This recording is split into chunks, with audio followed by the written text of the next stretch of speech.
SSI helped me a lot when I was living with my mom, and it helped us make sure that we had enough money for rent, for food, and for bills and what I needed.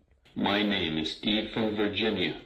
I rely on Social Security benefits to pay my bills, get the everyday things that I need, such as personal items and clothing. This allows me to live in the least restrictive environment possible, which is my right. SSI has been one of the most important anti-poverty programs in the U.S. history, providing disabled people with cash funds to become more independent. It provides real money to allow disabled people to make their own choices, like where they want to live, where they want to eat, etc. SSI is a vital program for disabled people and older adults. And I speak from experience. I have lived more of my life as a recipient of SSI than not. For me, SSI made it possible to ensure that I had food on the table and that I had access to other benefits like home health aides that helped support my family as I recovered from multiple surgeries as a child. It helped me make sure that as I navigated a job market that wasn't accessible to me, I still had some income as a young adult. In my opinion, SSI in many ways provided the foundation for what has been possible for me today and what has become a very meaningful career. 1 in 4 Americans, or over 60 million adults, live with some type of disability. This is obviously an issue that we all need to pay close attention to. We need better public policies in order for people with disabilities to be able to fully participate in the economy. It's the 50th anniversary of the program, but aspects of this program haven't been updated in 30 to 40 years.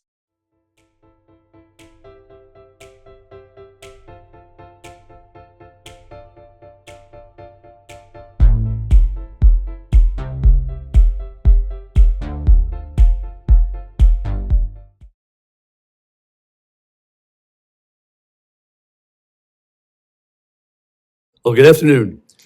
On behalf of the Board of Directors and staff of the National Academy of Social Insurance, let me welcome you to this very significant event commemorating the 50th. You know, I'm the CEO for the next 25 days. And I hope there's not a message behind that song. This is a very significant event for us at the Academy. We're thrilled that we have policymakers here, advocates, researchers, and most importantly, beneficiaries who have firsthand experience with this remarkable and often overlooked program of supplemental security income. I have to go back to 1974 when the program was rolled out because I have vivid memories of it. I was directing a senior citizen center in the Bronx. Normally when I say the Bronx, at least 2 people go. And everybody else gives a Bronx cheer. You know what a Bronx cheer is? And I'll never forget the Social Security Administration under the leadership of then Commissioner Bob Ball went out of its way to let people know about this new program. Every senior center had flyers. We were encouraged to encourage people to apply. And it was a very enormous outreach effort. And I'm getting the feeling today under the SSA leadership of Commissioner O'Malley and his team, you've got that same commitment to benefits can't be used if people don't know about them. And really, we set an example in that year. Senior centers back then, by the way, our biggest attraction was we would serve a meal, a lunch meal, to older people. And I knew from the people at that center, that meal, that lunch was their only meal of the day, because they were trying to make ends meet from Social Security check to Social Security check. So I knew in my heart this new program could be a lifesaver if they knew about it, took the time to apply, and we try to help them navigate it. So it's so important that we're doing this 50 years later. I want to also acknowledge my alma mater, NYU, for giving us this facility today. I also hope they can lower the temperature a little bit so it's a little bit cooler. Really welcome all of you to this. We have a jam-packed day, and this day would not have been possible without the extraordinary leadership of our new CEO, Rebecca Vallas, who has been committed to SSI her whole life, and she's really helping us elevate this program in the Academy's policy sphere. So let me turn it over to Rebecca. Rebecca?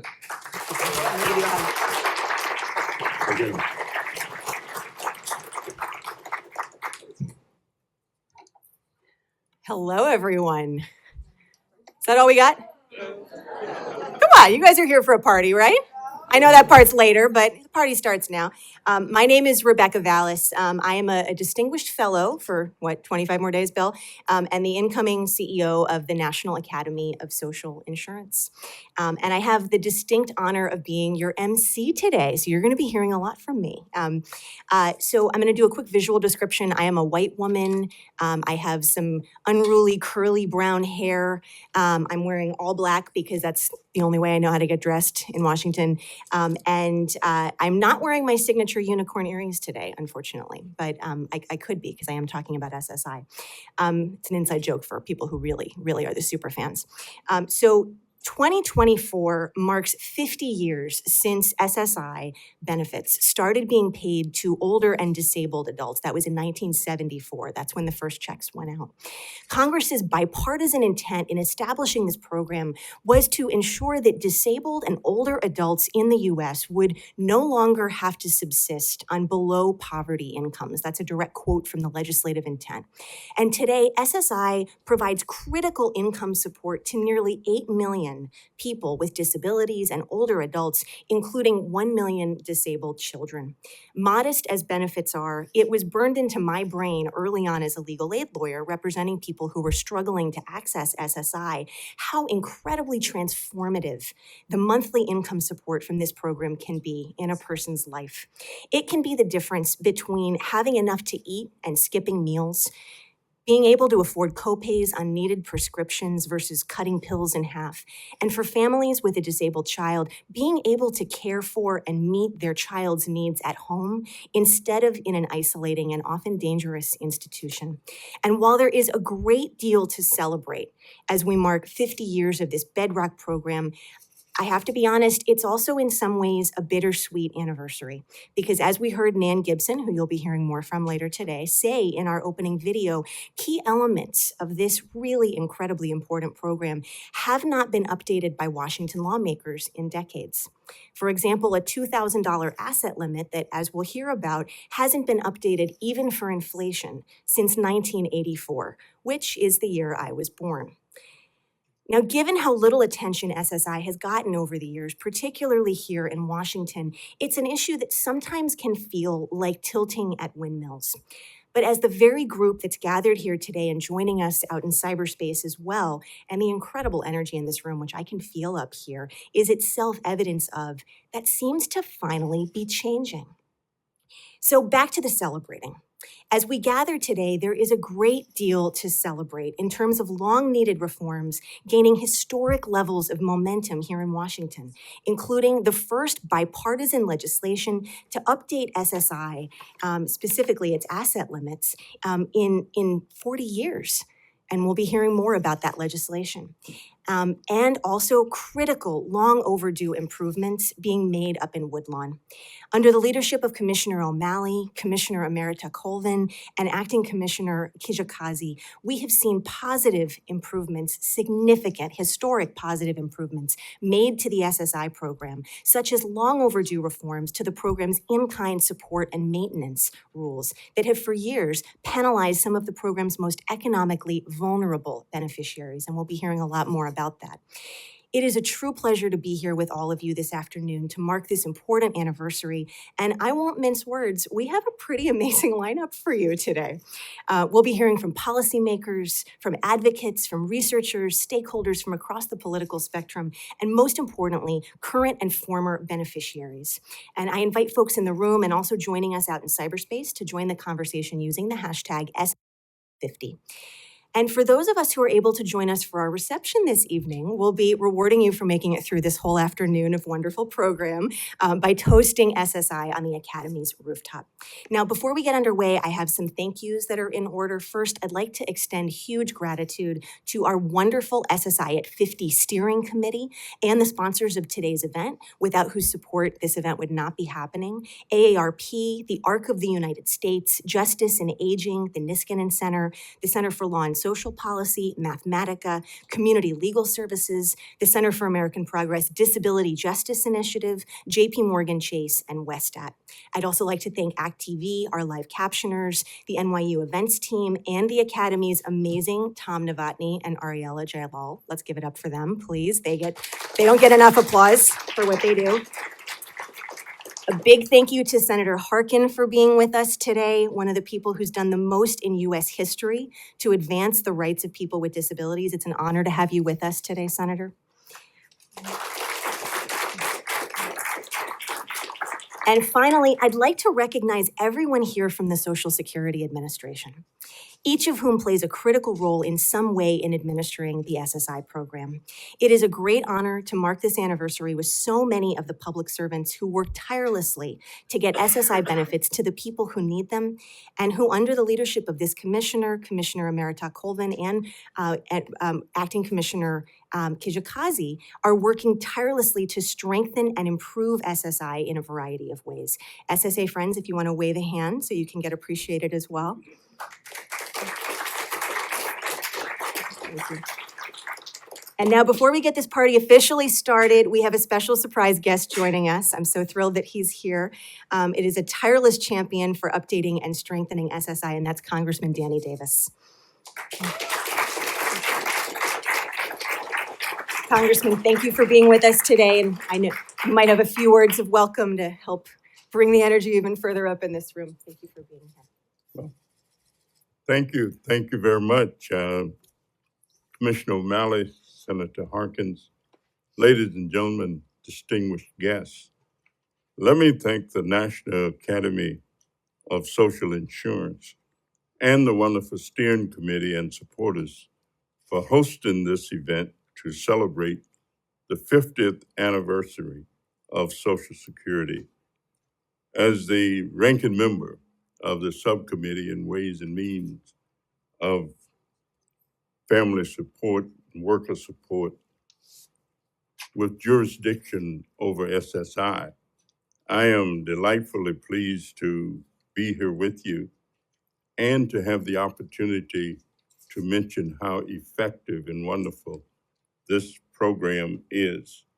Also, I want to thank the many organizations here that support SSI Savings Penalty Elimination Act. It's an amazing bill that I proudly lead after my colleague Brian Higgins of New York recently retired. As we reflect on the strength of the SSI, we also must recognize the need for improvement. Given that SSI represents the only income for more than half of SSI recipients, we have a responsibility to modernize the program so that it truly reflects disabled and elderly Americans from poverty and hardship. I applaud your efforts to work with both liberal and conservative organizations to build bipartisan support for raising the SSI asset limits to strengthen the financial stability and security of those on SSI.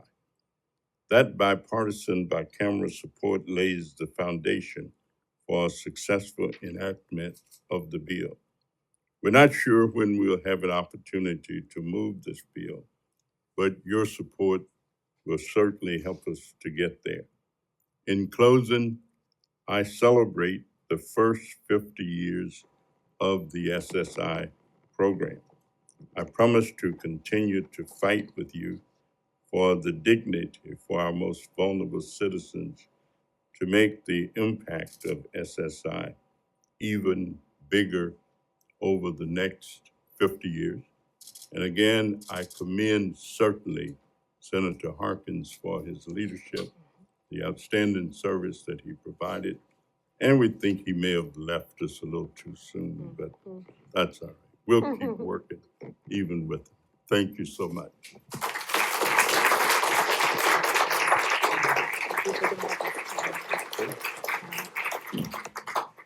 Thank you so much, Congressman, and thank you for your leadership of that legislation. And so I understand at this point we have a video to show.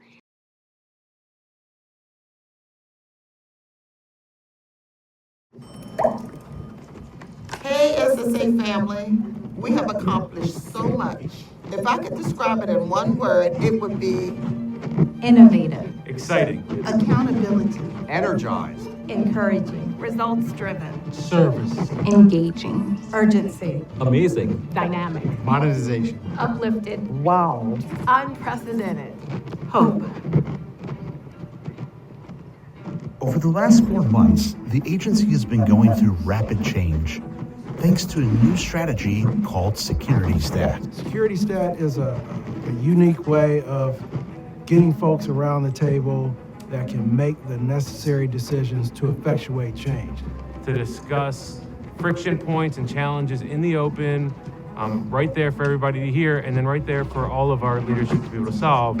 The collaboration around the table is a big step forward, I think, for the agency. As the agency was adapting to this new strategy, employees could feel something was different. A couple of employees who were looking to retire, and now with the new leadership and the commissioner, they're actually excited and they're not retiring. Bob Bellasone was one of those employees. He's been with the agency for over 4 decades and started to see the changes taking place. I'm not going to retire because I realized I became energized and had a different thought about things, and I wanted to try to make things better than it was when I came in. So the past 4 months, this agency has been transforming, making everybody accountable from the top to the bottom and from the bottom to the top. Even though it's only been 4 months, I feel like we are soaring. Almost like hitting turbocharge on a car as you're on the highway. Now you see a buzz. You can feel it in the air. You can see it on people's faces.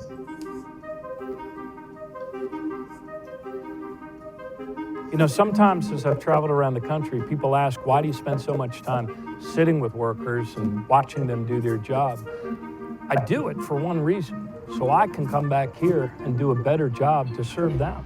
After gathering feedback from employee town halls across the nation and input from 1,600 frontline employees on Engage SSA, the commissioner developed an action plan, boiled down to 27 initiatives, 56 quick wins, and 111 leading actions. With an empowered workforce, it was time to tackle Social Security's most critical issues, starting with the 800 number. I can assist you with that. Well, just in the last few weeks, we've really uncovered some significant changes that can happen to help reduce the workload on the 800 number. And I think those changes have been very, very positive, and we already see some of the results of those changes. The W-4Vs with the tax forms, that was very helpful. We can actually process it over the phone without getting a wet signature. It's a whole lot easier. It cuts down on the call volume, not only to the field offices, but it also cuts down on the call volume to us.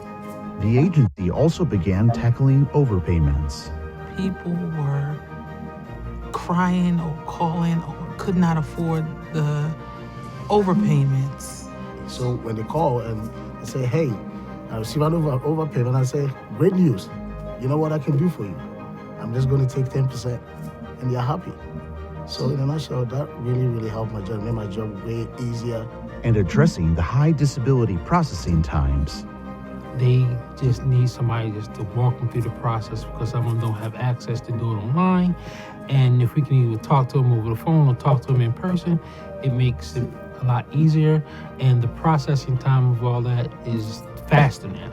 Using new technology to automate certain work when a claim is reviewed, something that takes 12 hours takes now 4 hours. We're going to see people waiting less and less disability decision. Changes large and small are taking place. Employees' voices are being heard.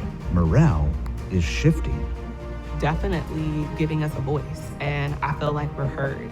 And so a lot of those implementations that's happening, our management is definitely communicating effectively with us. And I'm excited to now come to work and see all the collaboration happen. It's not stopping here. There's more to come. I feel like this is just the beginning. I really feel like there are a lot more changes to come.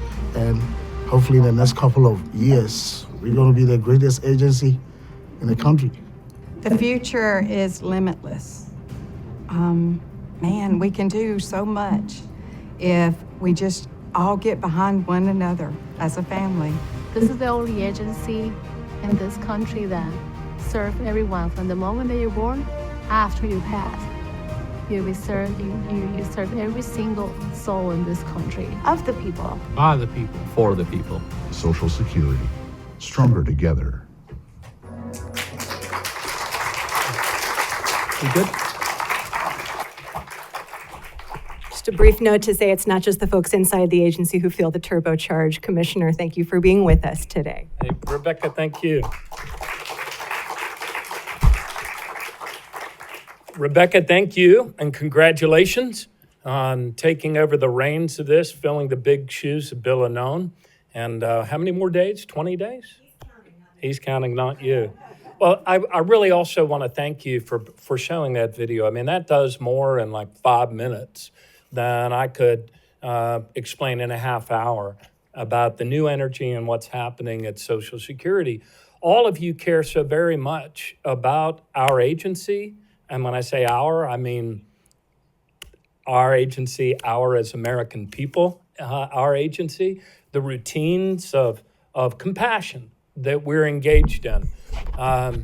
And I also know that you've been frustrated in recent years because you felt like, man, we could do so much more.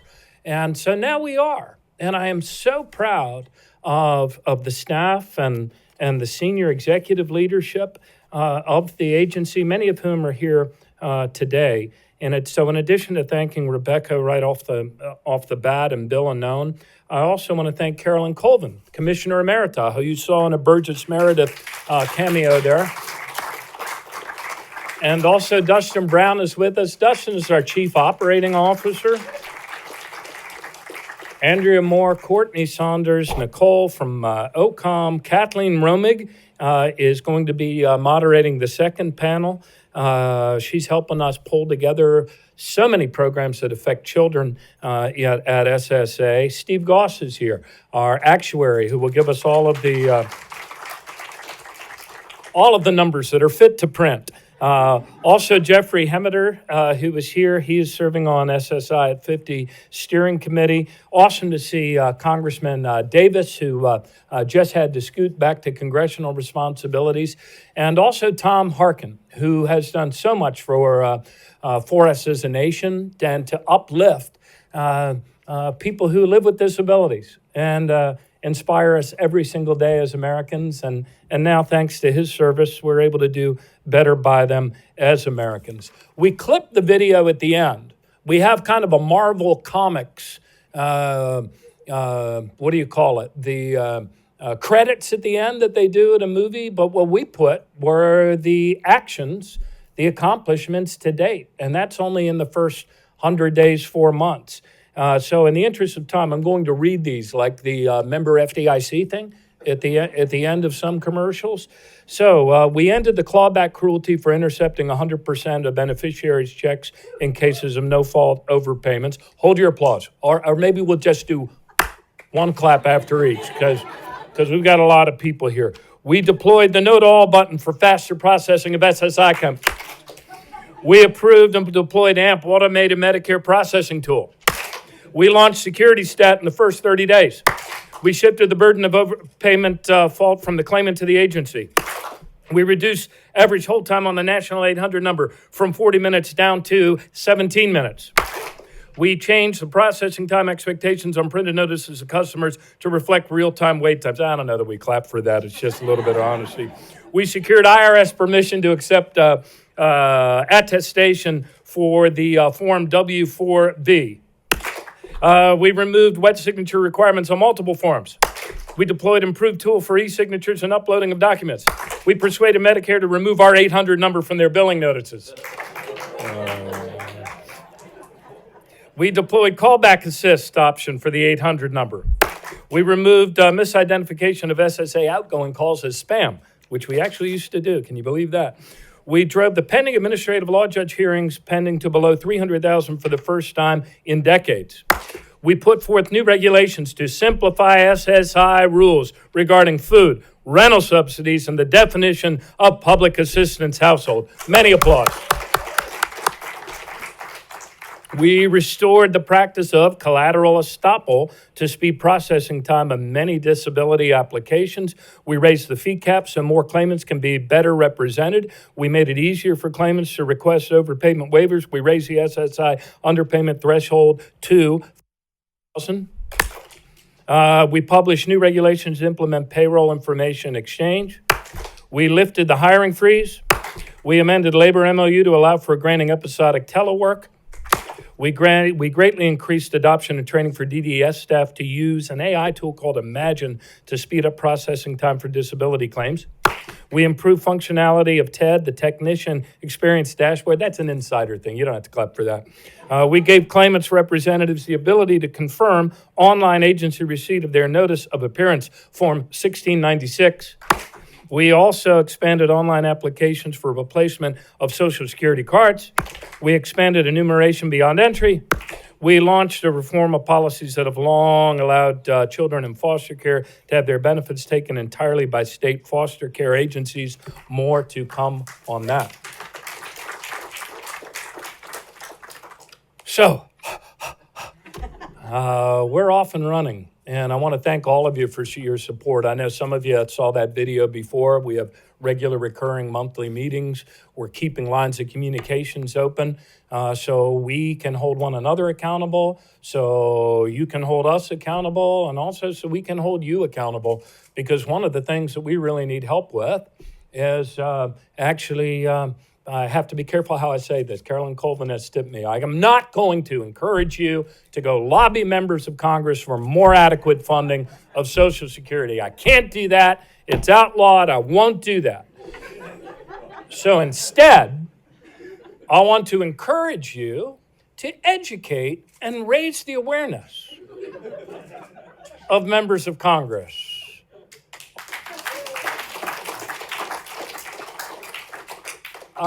Do you control the clicker back there? Okay, before I launch into that, let me also thank you for celebrating SSI at 50. You saw the testimonials of people for whom SSI is the difference between living in abject poverty and being able to live with dignity. We are celebrating 50 years, so what was that, 50 minus 6? I was 11 years old when we passed SSI. For those of you counting along, that makes me 52. The program has grown. It also strikes me as somebody that wasn't roll up your sleeves deep into this program as a you try to discern congressional intent on these programs when you're an administrator and have to fulfill congressional intent. It seems to me that one piece of SSI's congressional intent is that we actually help people who are most in need, for whom this program is the difference, as I said before, between living with dignity or not. At the same time, Congress has put so many rules in place that it's as if we try to make it as hard as we possibly can to do the right things by the very people that need to benefit from this program. So governance, democracy, self-governance, they can be challenging things. There is no magic wand. And it is the best form of government on the planet. And we are its leading practitioners and advancers for these last 250 years. But anything you all can do to raise that 2,000 threshold, which hasn't been raised since 1984, would be a huge help. It is a little known fact that for all of the people that receive SSI, it's really only 4% of our total benefits that we lay out as an agency. And yet, it accounts for 38% of our administrative overhead and workload. So think about that. 4% of benefits, but 38% of our administrative workload. We're not going to call it a burden. It's our mission. So we look forward to working with you to do things that we can to, everything we can to streamline, to improve, to update. And I mentioned some of those in the remarks, so I'm not going to repeat those in the interest of time, but I did want to share with you the context of so much of what we do right now in your Social Security agency is the context of serving more customers than ever with fewer staff than we've had in 25 years. This map is not a climate change map. This map is supposed to go in a range from red to orange to yellow to light green to green. There is no state in green when it comes to processing disability claims for people that apply. Steve Goss tells us that today, in the United States of America, more Americans die awaiting their initial disability determination by these state DDS offices than ever before in the 88-year history. Well, 1953 was disability, right? Than ever before in the history of the disability program. You look at my own state of Maryland, my Maryland up there, at least when this snapshot was taken, it was 359 days. Carolyn and I often talk on the ninth floor outside our offices. We got to do something to get Maryland out of the red on that map. 359 days. I mean, I looked at it this morning, as I look at it every morning. They've managed to wrestle that down to 319 days. But still, you get the point. Next slide. This graph shows, and how convenient that the American flag spiked where we are today. So the blue line there is our rising number of beneficiaries. Steve Goss also tells us, no mystery, because of us baby boomers, the numbers are going up, and ever since a COVID low dip, if you will, in disability applications, those are going up as well. And he will no doubt talk about that in the panel. There was a footnote on that positive trustees report that pushed off the depletion date by another year, thanks to better than expected job and wage growth across the whole spectrum of American earnings. But there was a footnote in there about disability claims likely forecasted rather to definitely be going up again. So the red line is our staffing.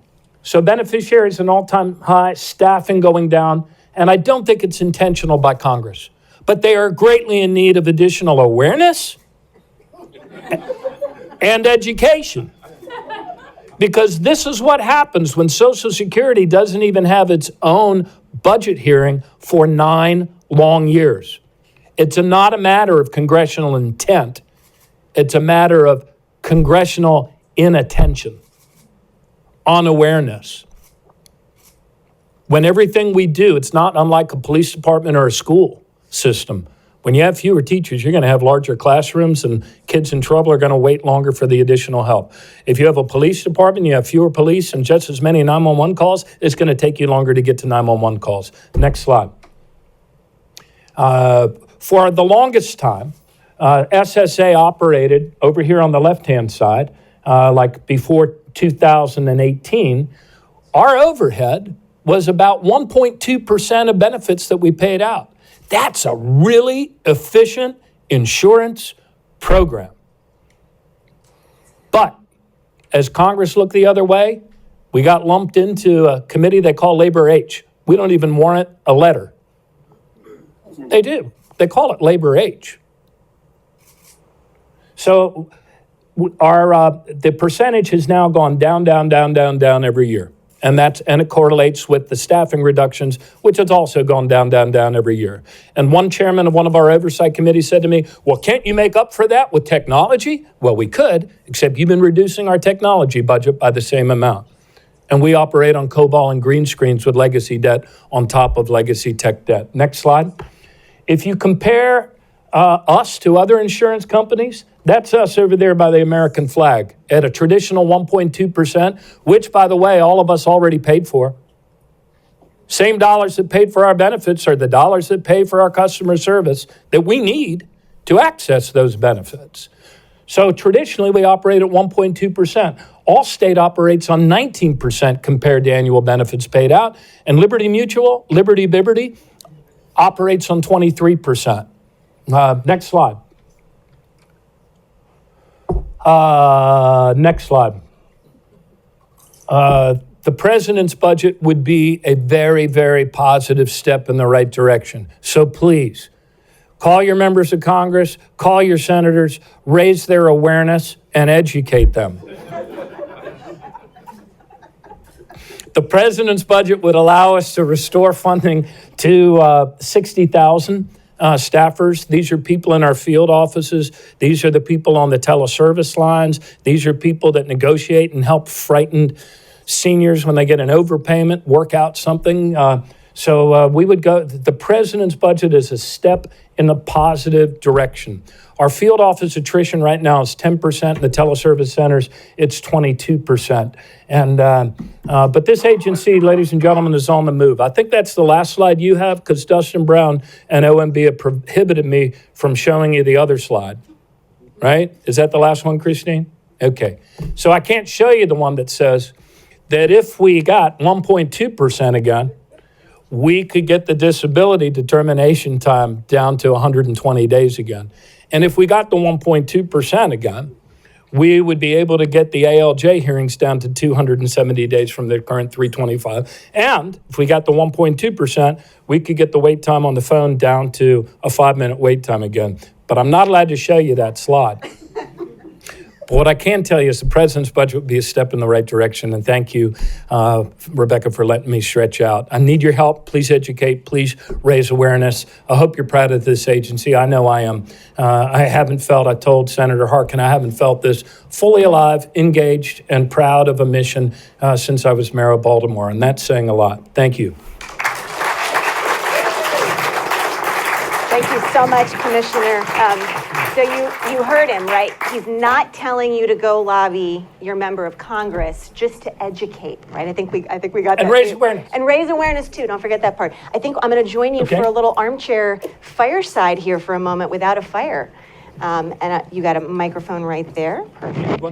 I got a lav mic, so I'm going to use that so I don't get feedback. Let's see if that falls. Test 1, 2.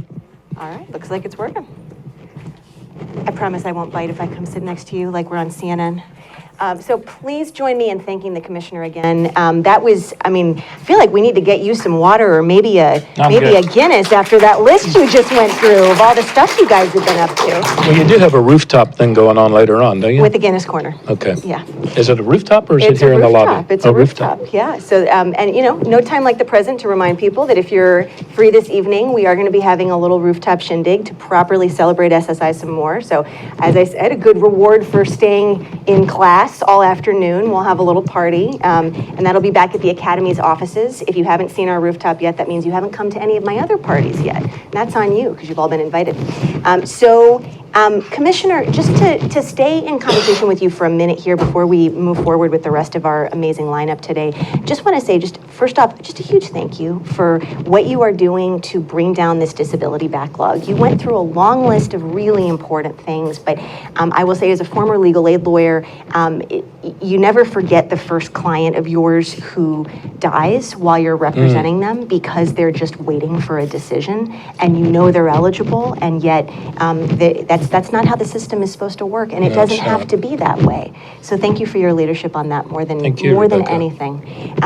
So, Commissioner, there's a lot of questions that we had kind of sent our way, and I'm gonna give you just a few in this context. But I feel like the place I want to start is you started to mention this, but if you just want to go into it a little bit more, what would it look like if you actually had adequate administrative funding at this agency? What would that allow you to do in terms of that disability backlog? Well, there's so much that this agency did really well and did it on that 1.2%, and those are the things that we could do again. In addition to that, I've talked a lot here about staffing, and we're accustomed to thinking of this agency as very much staff-intensive, customer-facing agency, but there have been so many advances in technology that we have yet to be able to take full advantage of, and it's because of the what they call tech debt, old systems, and then it's almost like the layers of an ancient city like Jerusalem or something. There's layers built upon layers, which you have to maintain.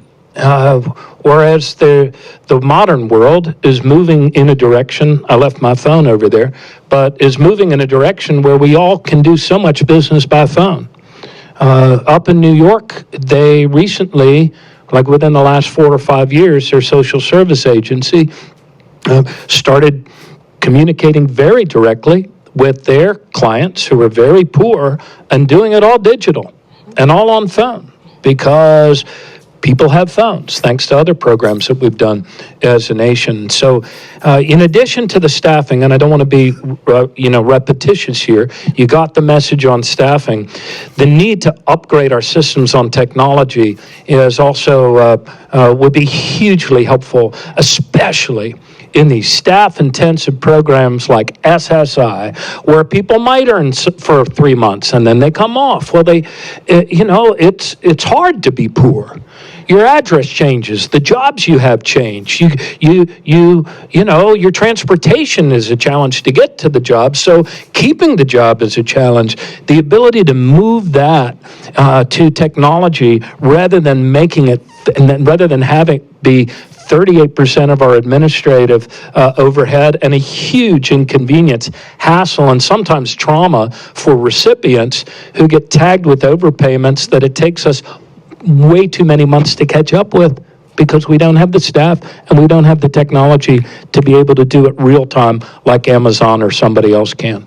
Yeah, I honestly don't mind you being repetitious on this point because I feel like it bears repeating that budgets are actually policy choices, right? And often people forget the connection between adequate staffing and an agency like yours being able to deliver on the promises of the programs that you administer, right? Yep. And that's incredibly important as we talk about something like SSI. And we laughed a little bit about the education and awareness, but I really don't believe, I was on a call with managers, and Carolyn was on this call, we had like 3,900, and they said, why are you concerned about what Congress thinks about us?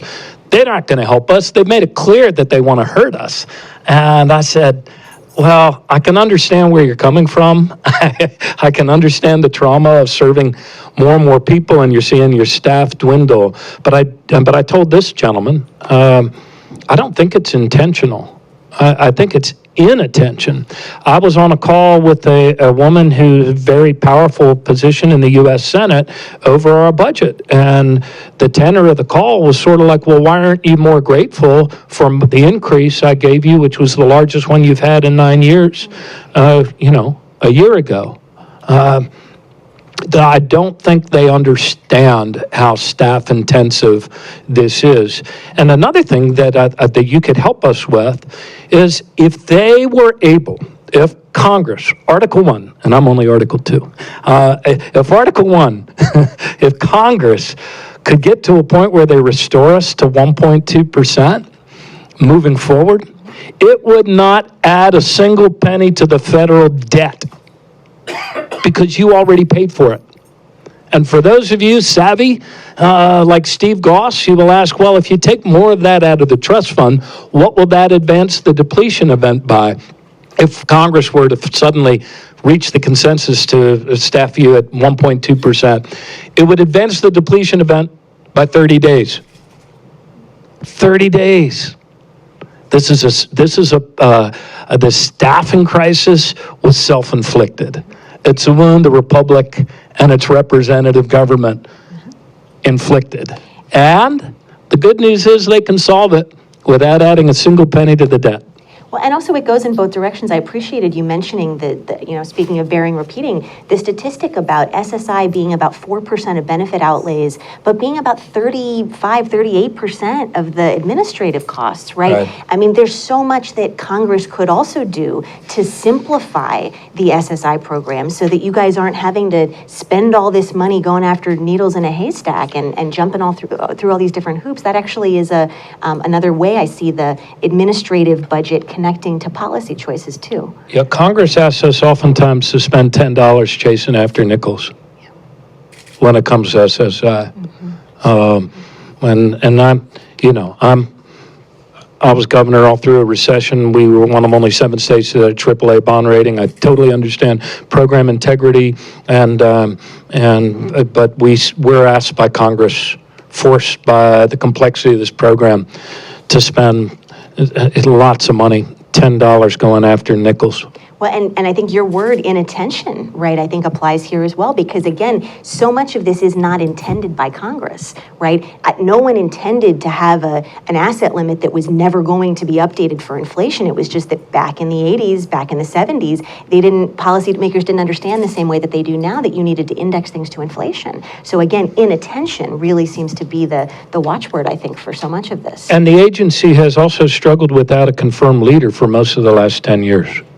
That's hard, nobody it's Congress people, it's just, without a confirmed leader, I think that's also added a level of complexity. Well, there's 2 things I want to give you a chance to celebrate a little bit about before we bring in some of our wonderful panels. And you mentioned them very briefly, but they really do bear being discussed. And one of those is, since you were confirmed, but this also stands on some of the leadership that then Acting Commissioner Kijakazi brought, and I want to recognize that as well.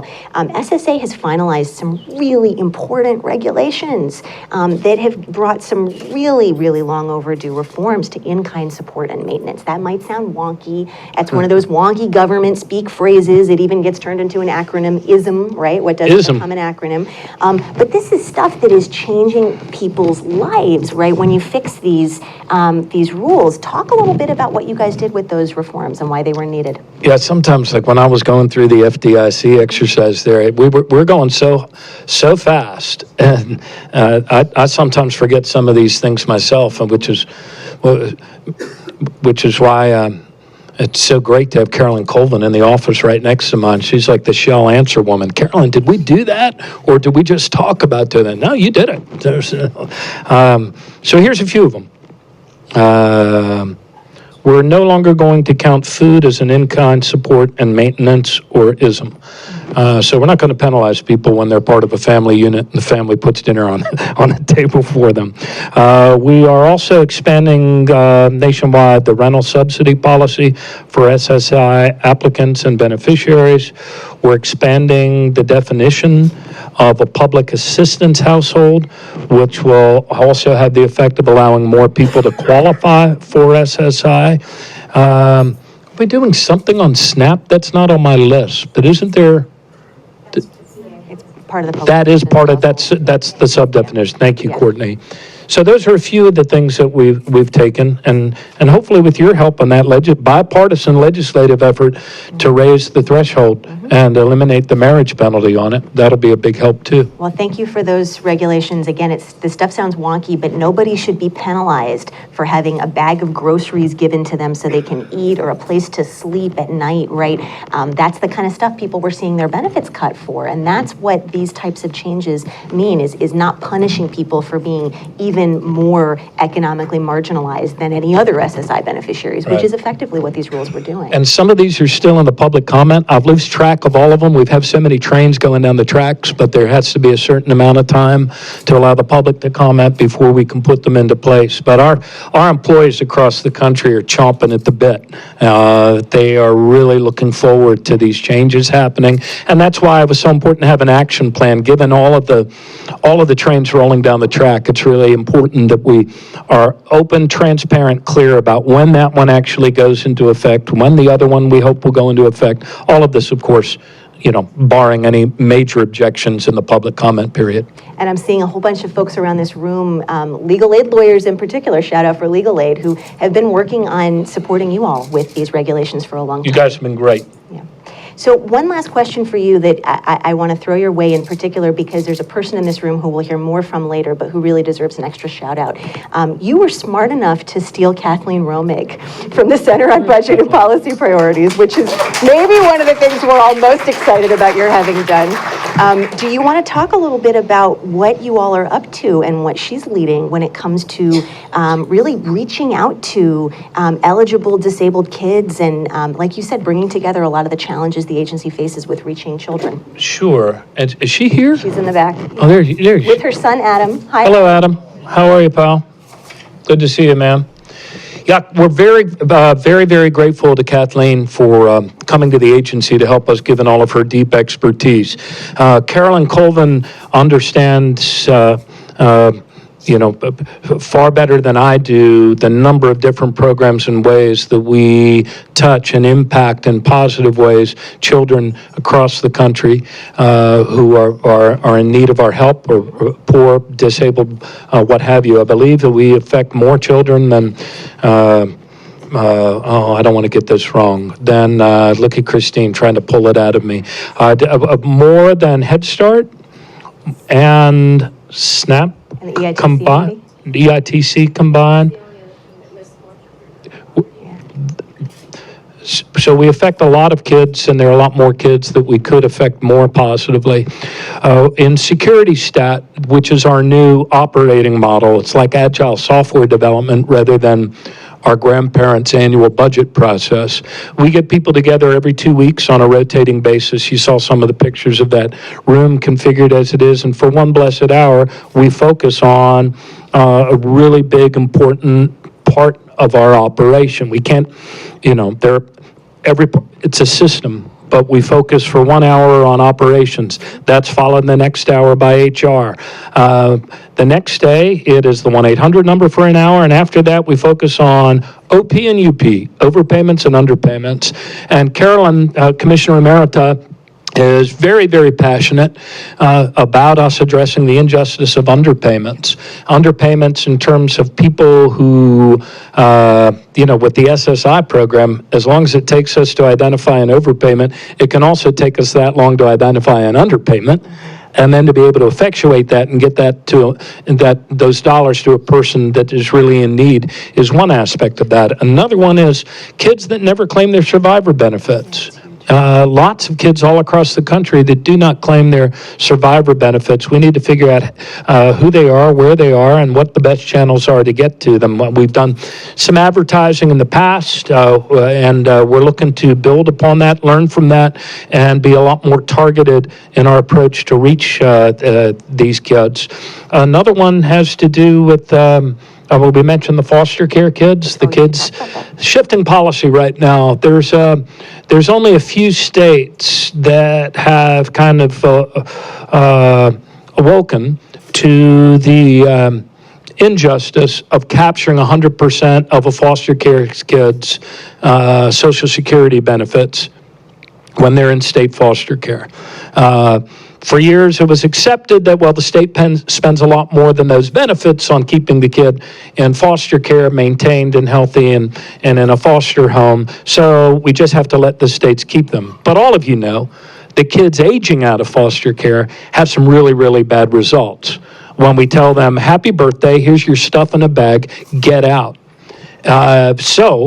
The ability that we have now, led by some states, and more on this later, but to conserve at least enough for that boy or girl to have a fighting chance to transition out of foster care without having to prostitute themselves or live under a bridge or do other things, put them in trouble. But the other big chunk is we're the only big agency that doesn't have an intergovernmental affairs office. Did you know that? We don't have an intergovernmental affairs office. We have a Capitol Hill legislative office, and yet so many of our programs, as you saw from that state map, deal with states, 50 of them.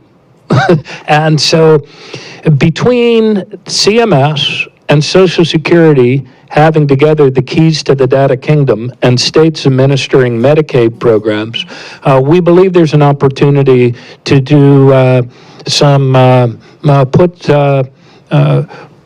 put some data science to much better and more effective use in reaching out to kids that are very likely to be qualified for benefits that they do not apply for, that they have not received. And so that's another big piece of what we're going to be doing as we move forward. Absolutely huge. And just another shout out for Kathleen and all the work that she's leading. We appreciate you, Kathleen. Kathleen, did I miss any? You got it. All right.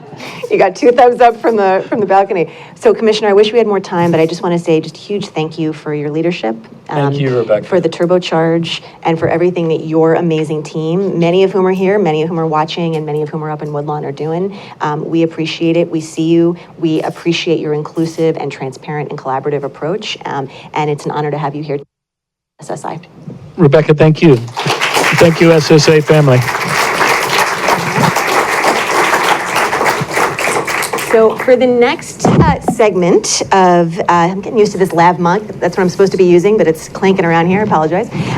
For the next segment of this afternoon's program, we are going to be talking just a little bit about the history of SSI, and in particular, really reflecting on 50 years of this program. So we are going to have a coffee break in just a little bit. So if you need that afternoon caffeine or a little bit of hydration, it's coming, I promise. But first, we're going to hear a little bit from Steve Goss and Nancy Altman. I'm going to welcome them to join me up here in the little talk show area.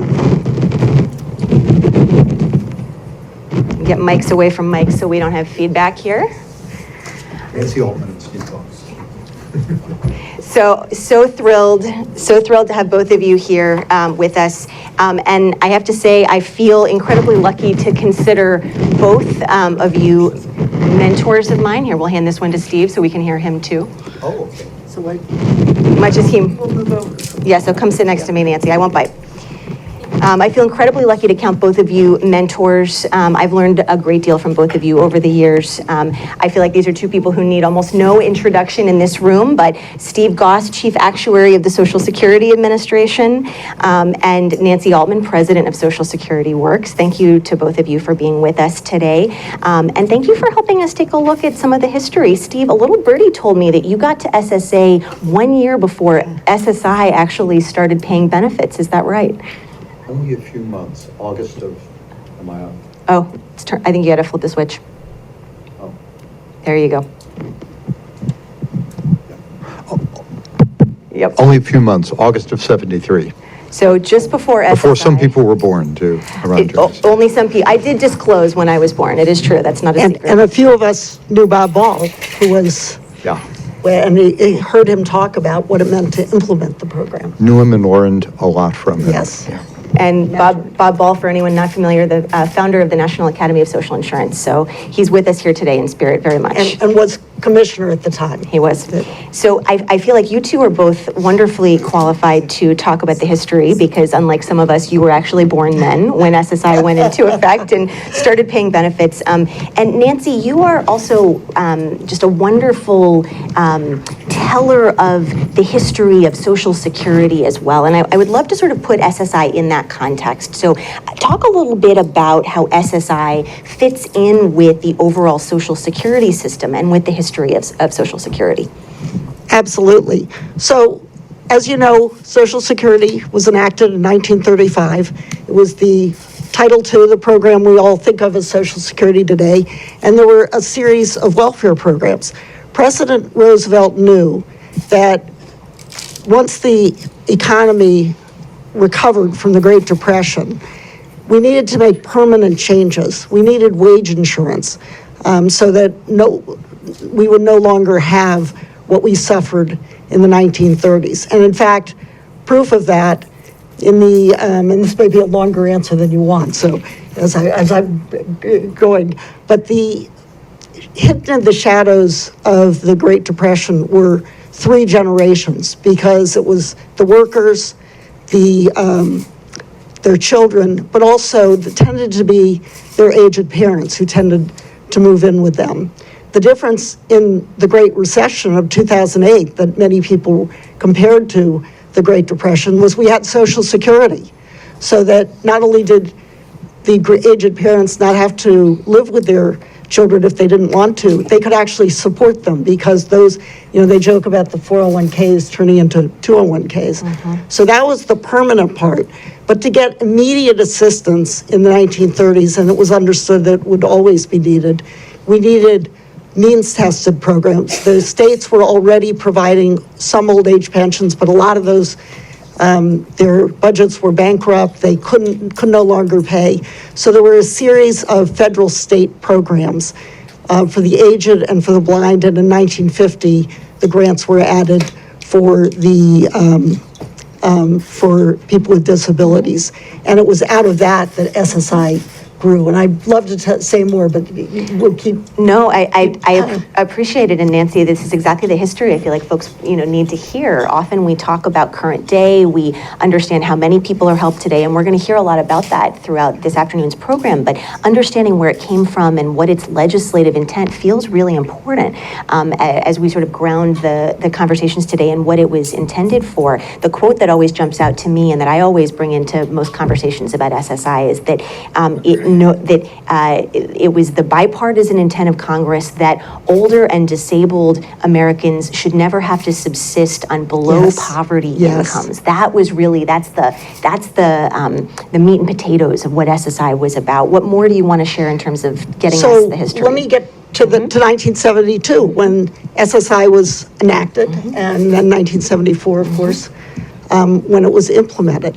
So it was formed again, as I say, in the 1930s, partly because of the need for emergency assistance, but it was state federal, partly because they were concerned that a fully federal program would be unconstitutional. And there were many people who thought that, and it came close to being found to be unconstitutional in the Supreme Court. They talk about the court packing and all of that, and the vote the vote in time that saved the nine was in that. So there were so fast forward to 1972, and it's important to recognize it was President Richard Nixon. Now, if he were president today with the exact same views that he promoted back in 1972, he would not only be a Democrat, he would be in the progressive wing. He'd be a Bernie Sanders, Elizabeth Warren Democrat. As soon as he got elected, he hired the then Harvard professor, Daniel Patrick Moynihan, to advise him on domestic policy. He made the overture. We had no relations with communist China. He went and visited China and established our relationship with them. He, by executive order, created the Environmental Protection Agency, which then Congress ratified through legislation. And 1972 was a big year. There were two Social Security bills. One that he signed into law on July 1st, 1972, that increased benefits across the board by 20%, Social Security benefits, and then had them automatically adjusted for the cost of living adjustment. And in his statement signing the law, talked about so that beneficiaries would have certainty, not have to simply rely on hope that Congress would act. Then in October 30th of 1972, he signed another bill that increased benefits in other ways, increased widowed benefits, put in the special minimum benefit. And interesting for this group, there was then a 6-month waiting period before you could actually receive your Social Security disability insurance benefits. It was reduced by a month to 5 months. Now, I think back, if you could have simply shortened it by a month every decade, today we would no longer have the waiting period, which we are all fighting to get rid of. Now we've got to go from 5 months to 0. But there was also a concern, as I say, that welfare means-tested programs, they were having them state operated were very complicated. There was the Aid to Families with Dependent Children, AFDC, that was very controversial, but incredibly important, incredibly valuable. And there were these, as I say, these grants to states for aged, blind, disabled. What President Nixon proposed was basically two things: supplemental security income, which was enacted, and a replacement of AFDC, which would have been essentially a guaranteed minimum benefit for minimum guaranteed income for families with children. And that was what he called the Family Assistance Program. Right? Yeah. Family Assistance Program. Yeah. A Democratic socialist, Michael Harrington, who was an author and well-known, called it was the most radical idea since the New Deal. But it was unfortunately attacked by both, which often happens, the left and the right. The right really didn't like it because it was this federalized guaranteed income, and the left didn't think it went far enough. So unfortunately, it was defeated, and as we all know, under President Clinton, AFDC got replaced, but with something totally inadequate, TANF, temporary. But the one good piece that temporary assistance for needy families, the one good piece was what we're celebrating today. So in that piece of legislation, although they could not get the family assistance plan across the finish line, they did get the supplemental security income line. If I could say just one more thing, and that is that the program was incredibly important. And like Social Security, it was intended to grow over time. It was intended to increase the basic amount of benefits. The idea, Franklin Roosevelt said it well, that this was too important an endeavor to be over ambitious initially. You wanted to make sure it was in place. It was a very hard program. We heard about the efforts to have the Bill Arnone talked about outreach. So we should have been, just like the 5-month waiting period should have been slowly gotten rid of, we should have had all those expansions, but at least the program is here, and we're here to celebrate it. And again, with that goal of that older and disabled people should never have to subsist on below poverty incomes, right? That was exactly. It wasn't just Nixon, that was the bipartisan intent of Congress, right? So both parties did agree on at least that goal. And it was seen, and it continues to be seen as an important companion to the Social Security program, because Social Security requires a significant attachment to the workforce, which not everyone has, and the benefits, of course, under Social Security are extremely modest.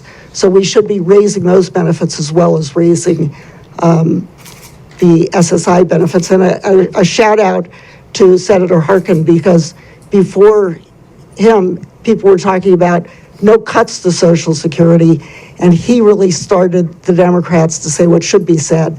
We should expand Social Security, and along with it, expand SSI. Senator, I think you should get ready to get a lot of shout outs throughout this afternoon. They're just going to keep coming because you deserve all of them. Steve, I don't think we're going to let you off the hook. I know as much as you might like to just sit here and listen to Nancy, as I think we all could probably all afternoon, we are going to bring you into this conversation too. So Steve, you mentioned that you got to SSA just a year before SSI checks started to go out. So you have both seen the program take effect and take hold over its entire life, but you also, as the chief actuary, are in the position of really knowing more about the numbers than probably anybody else in this room, even though you might be humble and say there are others who know more. I know that's not true. Tell us a little bit about what we know about who has been helped by SSI over its 50 years. It feels like, yes, we're going to do a healthy amount of discussion about what reforms are needed and how it might not be living up to all of its intended purpose. But as we do celebrate, talk to us a little bit about what we know about who's been helped over the years and what things would have looked like without it. Well, thanks, Rebecca, and you're exactly right. I'd love to listen to Nancy all day, but but I'll just break it up a little bit here. And sorry for numbers. Not everybody loves numbers, but that's what we do in our office, the actuary at SSA, and people know more than I do about SSI, especially the numbers. We've got two in the room right here, Chelsea Schutz and Mike Stevens from Office of the Actuary. And anything I get wrong, they promise they'll throw something at me, and so we'll get it right eventually. But yeah, and one quick thing, Nancy mentioned also about some of the evolution of the Social Security system. And one thing, Social Security has done a pretty good job of maintaining benefit levels over time. It's a wage index system. And in 1972, there was legislation to really enhance the benefit growth a little bit too much, actually. And Nancy, I'm sure you will remember, as some others in the room will remember, in 1977, we had to reel it back a little bit because we had some people were called the double inflation concept. But anyways. Inadvertent. Yeah, inadvertent, but inflation, and that's another part of the story, inflation sort of kicked up a little bit after 72 for reasons that some in the room will recall. So with respect to SSI, though, so keep in mind, Social Security provides benefits today to close to 70 million people. Now, as Rebecca said, for SSI, we have, between 7 and 8, close to 8 million recipients for SSI. So SSI sort of picks up a lot of the extra work that is needed to be done, because not everybody has had a good full career to be able to develop a benefit for Social Security. So we absolutely have to have the SSI program, and thank goodness it came along a little bit later than 1935, but we have it. And I don't know, Tom, if you could kick up a slide. I think we have a couple slides here. Great. Okay, this is I think the slide that indicates the number of SSI recipients as of December and a whole bunch of past years, including 10 years projected into the future, and numbers in the thousands.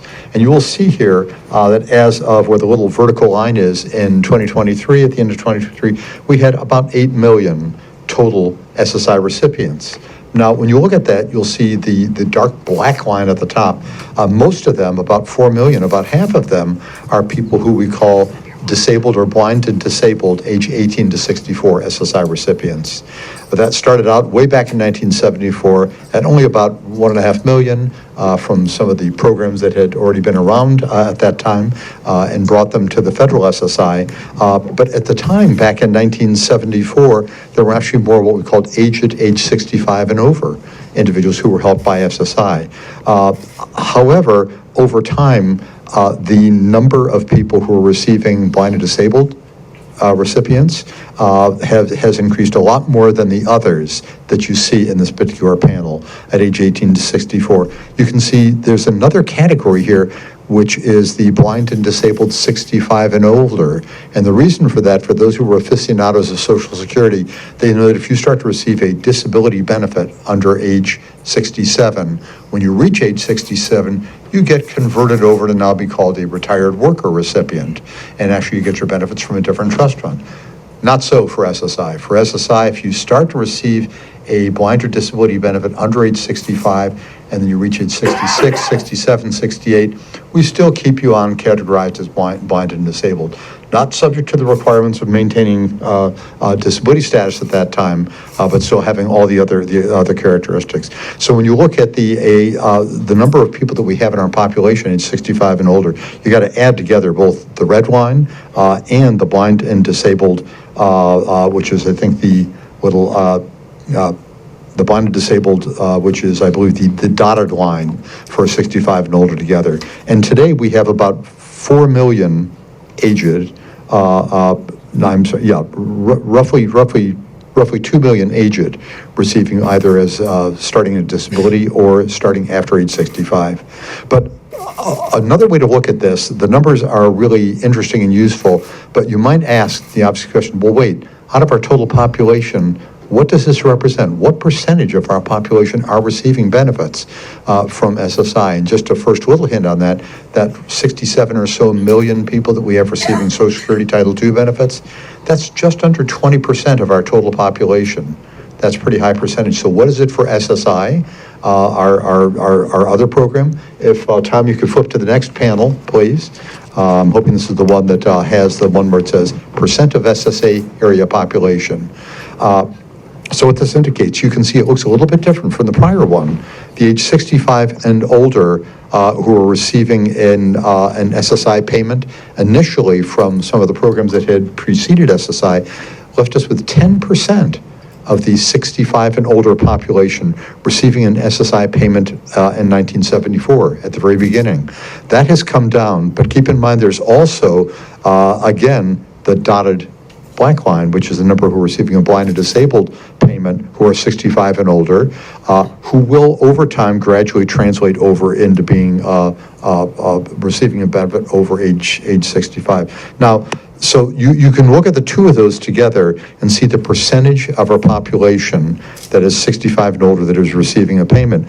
And by the time we get to now, let's look in 2023, you can see that about 2% of our age 65 and older population is receiving what we call an aged SSI payment. They only started receiving it at 65 or older. And another 2% are receiving a blind and disabled payment after age 65, which means they started before 65 and got over. So we have about 4% of our population 65 and over receiving an SSI payment. We also have about 2% receiving a blind and of our population that's 18 to 64. 2% of that population is receiving a blind and disabled payment. And for our population under age 18, we have about 1.5% of our under age 18 population receiving a blind and disabled based SSI payment at this point. So that gives you sort of a sense of the number of people we have and the percentage of our population that are receiving SSI. And you can see also on this panel that other than the age at 65, that these percentages have remained fairly flat over time. So there's roughly 2% of our population at each of these segments that are receiving an SSI payment. It's been at about that level all the way back to, the turn of the century, back in the year 2000 and ever since, and we're projecting it'll stay at about the same in the future.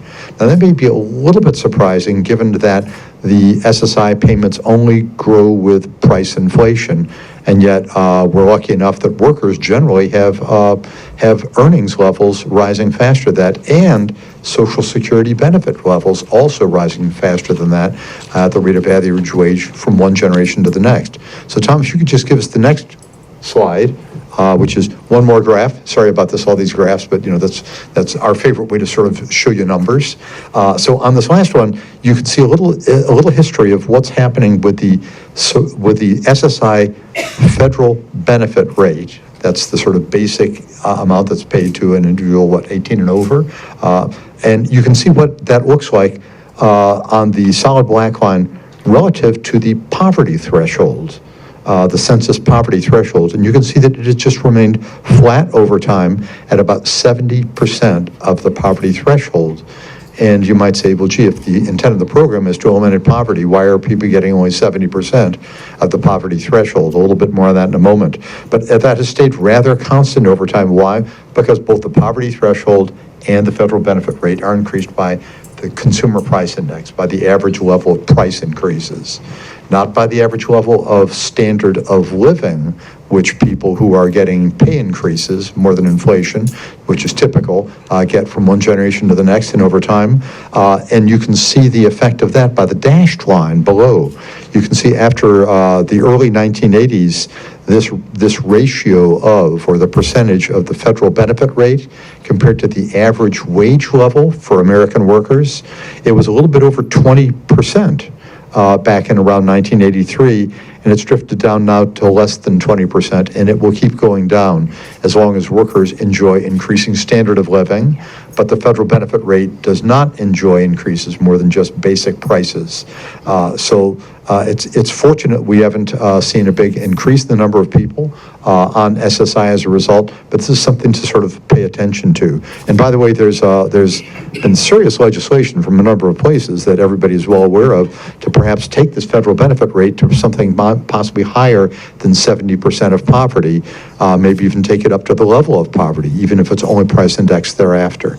Now, one of the little thing that I think Rebecca was alluding to, so people being helped. Well, as it happens, of the now roughly 8 million, and by the way, back in 2013, we were helping, as you might recall from the first panel, we were close to 9 million total SSI recipients. So that's actually come down somewhat. But back in 2013, from some of the good work done by others at SSA and our Office of Retirement Disability Policy, they put together some work analyzing the SSI recipients back in the year 2013.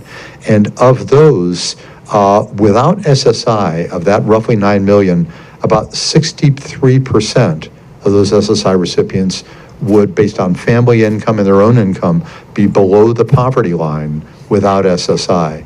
So what did SSI accomplish for that roughly 9 million people? It took us from 63% being below the poverty line to about 42% being below the poverty line. So that's a real plus. About 20% of the recipients were pulled above the poverty line by receipt of SSI as compared to if they had not been getting SSI back in 2013. One might say that's a good start. Well, and we should also add that it also minimizes the depth of poverty of millions of others.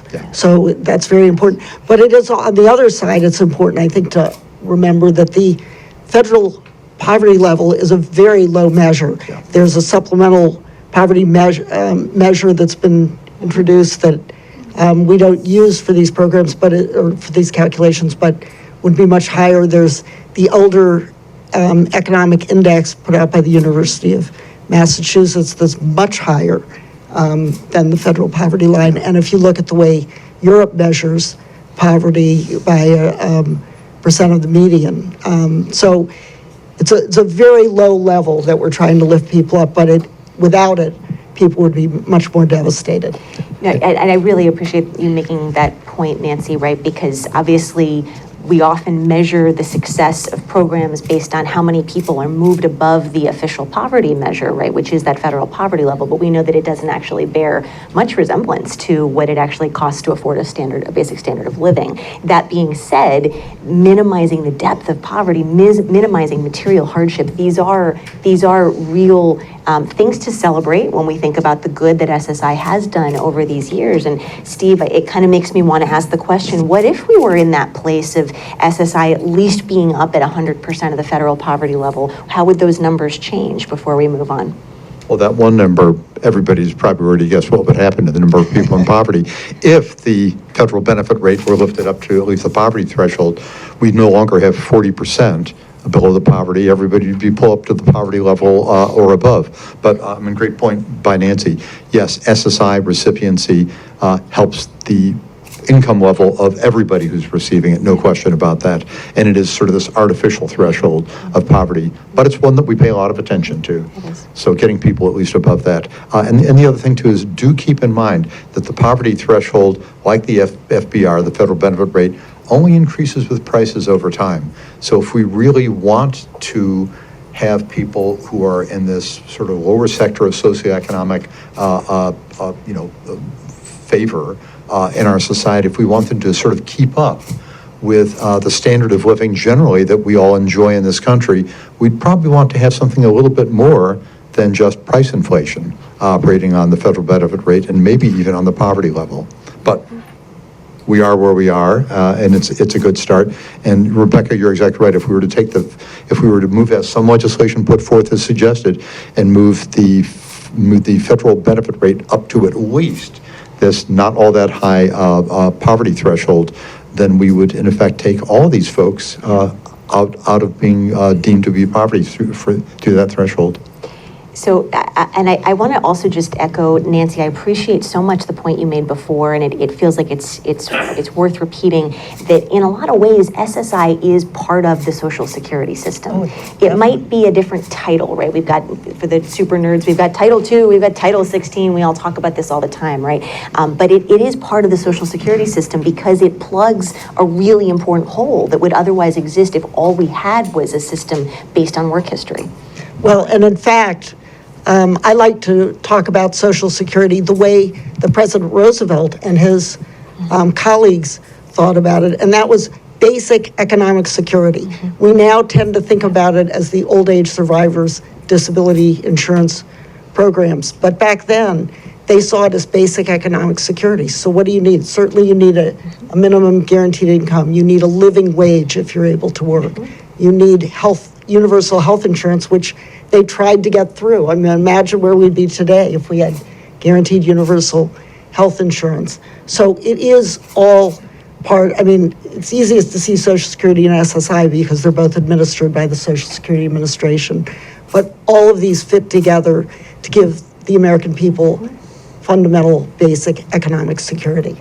And if I might just add, I mean, everybody here I'm sure is very well aware, these are not completely separate programs, Social Security and SSI. There are a lot of people who are receiving payments from both. In fact, the Social Security benefit that you've earned through your wages, your earnings, and the payroll taxes you paid in, you will get that. But many people have had short enough careers or low enough earnings levels that what they get might actually fall below the federal benefit rate for SSI. In that case, if they qualify otherwise for SSI, they get topped up to at least the federal benefit rate. So these work not separately from each other, but very much in concert with each other. Yep. I feel like Bill Arnone often in spaces where people say, how is SSI one of the programs the National Academy of Social Insurance works on? He often says, you can't talk about Social Security without talking about SSI, and I could not agree more.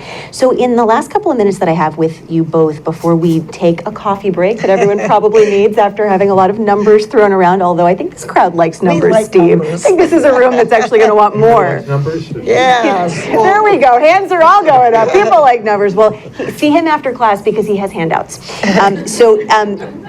As we reflect on 50 years of SSI, it also feels just really worth naming. Some of this can't be quantified in terms of people above and below what is an arbitrary but measured line, our poverty line. Some of it is also about changes in people's civil rights, the ability to participate in American life, to be part of your community versus in an institution. And it feels like you kind of can't reflect on the history of SSI without also recognizing what the landscape for disabled people looked like before this program, which was by and large people with disabilities living in institutions, right? And we still have far too many people warehoused in institutions because we don't have the adequate investment we need as a nation in home and community-based services. That could be a whole other event and probably will be at some point that we will host. But that being said, we have such a history of deinstitutionalization in this country, and SSI is really part of that history. Yes, and let me say, actually, one other point that we should mention is how important it is that people who have SSI get Medicaid. And of course, people, especially children with disabilities, that people with disabilities have larger and more costs. But it's absolutely true. Let me start first before Social Security. And that was, and there are, you can read the histories and you can find case studies. Literally, if a breadwinner died, well, first of all, as you grew older, you tried to work as long as you could, but most people cannot work forever. They generally moved in with their adult children. Everybody did that. If you didn't have adult children and could take them in, you literally went to the poorhouse. It sounds like Dickens, but there were poorhouses in every state but New Mexico at the time Social Security was enacted. If you became disabled or if you died leaving dependents, your dependents, and you were literally begging on the street. There are so many examples of families where one parent died and the other parent was alive but could not keep the children, and the children literally went to orphanages. So it really made a difference. And so that children could remain at home with their parents. And you're exactly right. We used to warehouse people with disabilities. And the good part was we deinstitutionalized. The bad part is that we didn't provide adequate housing, and that is part of the reason we have homeless. But there's been this whole trend. I love younger generations because I think as a group we are becoming, as a society, we are becoming more tolerant. And I think and more recognition of, gender non-binary and transgender and all of that. And the same is true that there used to be a real stigma attached to disability. And I think there's the whole effort to mainstream in schools so that people weren't sort of shunted off. And all of that is connected to being able to have a guaranteed source of steady income. So as we close out this panel, I'm going to give you both the chance to I'm going to make this a two-part question, right? Because what do we like if we are people who like numbers? We also like two-part questions. So part one is, as we're thinking about all that has changed over 50 years, right? About American society, American life, our policy landscape, there's also a lot that hasn't changed about SSI in particular. We're going to hear more about that as the day goes on. So I'll give you both a chance to respond to anything about how SSI hasn't changed over the years that you want to uplift, but also what you hope for the next chapter of SSI as we reflect on 50 years. And Steve, I'll give you the chance and then to start, and Nancy, you'll get to close out. Well, thanks, Rebecca. As you know, we actually were sort of like the umpires in the ball game, so we don't try to propose changes per se, but we just score them. But clearly, attention is necessary for SSI to see if it really is adequate for the purpose intended. And if the purpose intended is really to get people out of poverty, it's not doing it as universally as people probably would want. But if I could add one other quick little thing, Commissioner O'Malley's not still here, and I know none of us can lobby, certainly none of us who are civil servants, but just want to add that there really is a serious issue at this point with staffing at SSA.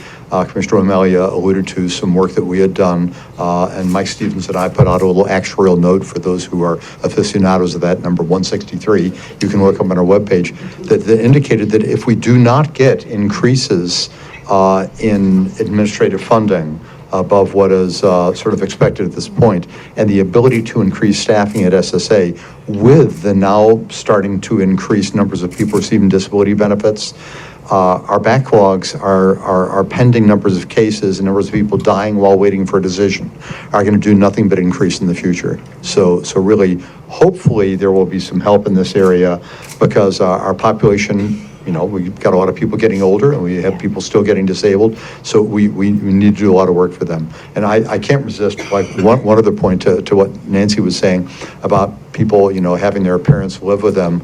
Over the many years, I've talked with a lot of people who have said things like, Social Security costs a lot of money, do we really need it? And I've always come back and said, do you have parents?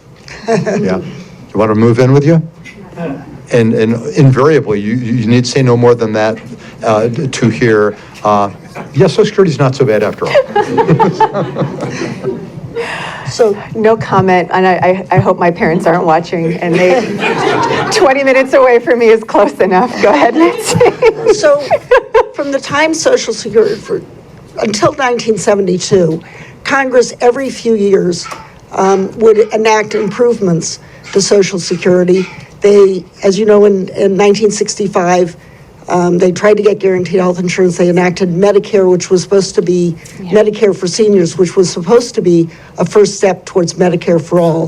In 1972, in addition to the big increases in Social Security, in addition to enacting the Supplemental Security Income Program, they also added people with disabilities to Medicare. But then somehow progress stopped. Congress stopped acting. But fortunately, I think of it as the Democrats and present company excluded with Senator Harkin, but I think a lot of Democrats lost their way. And I think they are now returning to their roots. And there's now discussion of expanding Social Security. There's talk of expanding Medicare. And I believe, and there's talk of expanding Supplemental Security Income. There's going to be, as we all know, thanks to Steve's and his colleagues' work, we all know there's an action forcing event in the early 2030s. The question isn't whether Congress is going to act. There's no question Congress is going to act. In fact, I always only half joke that if they really were allowed a 17% reduction in benefits overnight, not only would they all be voted out of office, they couldn't walk down the street. People would be screaming at them. So there's no question of the lack. The question is, how do they act? And those of us who can lobby, we are pushing to expand Social Security, expand SSI. It was, the income limits were not increased, the benefit levels have not been increased. The only thing that was increased with the asset limit. It was supposed to be there for emergencies. It did that in 1972. Even in 1984, it was not increased. That didn't keep it up with inflation, even then. And it hasn't been increased since 1984. So it is time for Congress to act. They will act as for Social Security, and I'm hoping they will act on SSI at the same time, if not before. Thank you so much. So please join me in thanking Nancy Altman and Steve Goss.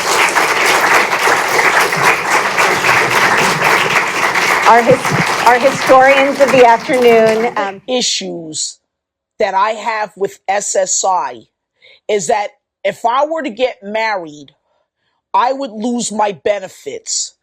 I'm in love with someone and I want to get married, but it's not worth it if I'm going to lose everything. The other thing that's hard with getting SSI is the assets limits. As a single person, I'm only allowed to have $2,000 in the bank. My van broke down again. I need to get myself a van. Most vans cost more than $2,000, especially if you want one when the engine is still running or you're going to plan on pushing it like Fred Flintstone. The drawback to SSI is I am not allowed to have more than $2,000 in my bank account. This does not allow me to save for emergency situations. Also, when I had a job, Social Security took out a portion of my check. If I went over the allowed amount, unfortunately, I am better off not working, so I don't get penalized for going over the limit. Welcome back, everyone. I hope coffee refueled you, but I think we've got enough energy in this room even without caffeine. Among the most important evolutions in our society's treatment of disabled people over the past century, as we started to talk about in the previous panel, is the movement towards deinstitutionalization. And importantly, as we celebrate 50 years of SSI and all the good that it's done in so many people's lives, it's also time for many of us to acknowledge, and many of us are finally starting to acknowledge, that in many ways, SSI has become its own type of institution without walls for millions of disabled and older people because of restrictive eligibility rules that just haven't been updated in decades. And in many cases, the word inattention, which the commissioner used several times, really, I think, is the watchword. These are restrictions that were never intended by Congress to be quite so restrictive. Thankfully, we are beginning to see historic levels of attention and momentum around important reforms like updating SSI's asset limits. But as we mark SSI at 50, the next chunk of this conversation is going to take us into how is the program doing today? It is without question doing a lot of good in a lot of people's lives, but it's also really important to reflect on and to reckon with how some of the most outdated aspects of this critical program are impacting its beneficiaries. And so to do that, I'm really, really, really grateful to our next panel. It's going to be moderated by a dear friend who you've already heard a lot about today, and you deserve to hear more about her, Kathleen Romig. She is a tireless champion for SSI, who in this room probably needs no introduction, but right now is over at the Social Security Administration, helping to lead much of the wonderful change that's happening, particularly for kids on SSI. So Kathleen, I'm going to turn it over to you and this wonderful panel that we have to take our conversation to present day. Thank you, Rebecca, and I'm very happy to be here. With this panel, we're going to talk about sort of the good, the bad, and the hopeful about the first 50 years of SSI. And, you know, you've heard a bit already about the good, about how much help SSI has provided, maybe not as much as we might have aspired to, but how much it has reduced hardship for the people who have benefited from it. We're going to talk about the bad. We're going to talk about the human consequences of that inattention that the commissioner and Rebecca both have talked about so eloquently. What happens when a program's rules become frozen in amber? And what happens when an agency, you know, their funding leads to staffing declines that really can't keep up with real need? And then about the hopeful, about what the Social Security Administration has been doing to help SSI beneficiaries. So, for example, those in-kind support and maintenance rule changes that we talked about a little bit already. Also, the very ambitious overpayment reforms that are happening at the agency right now. And of course, a bit more about the advocacy that many of you in this room are doing on subjects such as the SSI asset limit. So before we begin, I would like to have each panel member introduce themselves, and then we'll begin our conversation. And we'll just go down the line. Darcy. Great. Hi, Darcy Milburn. I'm the Director of Healthcare and Social Security Policy at the ARC of the U.S. Hi, my name is Nan Gibson. I'm Executive Director at the JPMorgan Chase Policy Center. Hi, my name is Katie Savin. I'm an assistant professor at California State University, Sacramento, and a former SSDI recipient. Hi, I'm Dave Wittenberg. I am at Westat. I am the Director of Social Policy Economic Research. Hello, my name is Mia Ives-Rublee. I am the Director for the Disability Justice Initiative at the Center for American Progress, and this is Vicini. I'm going to start with Darcy. As Darcy mentioned, she works at the ARC, and which works closely with individuals with intellectual and developmental disabilities and their families. And so as such, she is very in tune with what those individuals and their families, how they experience programs like SSI. So Darcy, we've talked about how some of the rules in SSI can be very difficult to navigate. Can you just name for us some of those rules that are particularly difficult? Sure, and I think that Patrice and Steve in the video that we just watched now said a lot of it best, but I can provide a couple of additional stories. So the ARC of the U.S. serves and advocates with people with intellectual and developmental disabilities, such as autism, cerebral palsy, and other conditions, including Down syndrome. And we have 600 state and local chapters. And the reason we're so engaged in SSI is that 1 in 3 adults under the age of 65 who are on SSI have an intellectual or developmental disability. And 1 in 2 children on SSI have an intellectual or developmental disability. And that means that when we meet with our self-advocates, everyone is affected. And there are almost too many stories to name. And as Kathleen mentioned, the various rules that have been frozen in amber, these rules collectively, they penalize marriage, they penalize work, savings, even receiving help and support from family and friends. And it's really devastating. Some of the, as Kathleen mentioned, there's the asset limits, there's the in-kind support and maintenance rules, there's income limits, and the marriage penalties. And I'd be happy to talk a little more about each. I would love that. Will you talk about the asset limits first? Yeah, so I'll start with a bit of humility. I think there's a fair amount of expertise in this room about precisely this topic. But as many of you know, the asset limits have been stuck at $2,000 for individuals and $3,000 for married couples since 1984, essentially, and it hasn't been indexed to inflation. What this means is that people are not allowed to have even basic emergency funds, leaving many just one emergency away from hunger and homelessness. It also is an incredible barrier to work and employment. For example, I recently heard from a father of 2 twin sons with Down syndrome from New York, who are valued members of the staff of a New York hospital system, and the brothers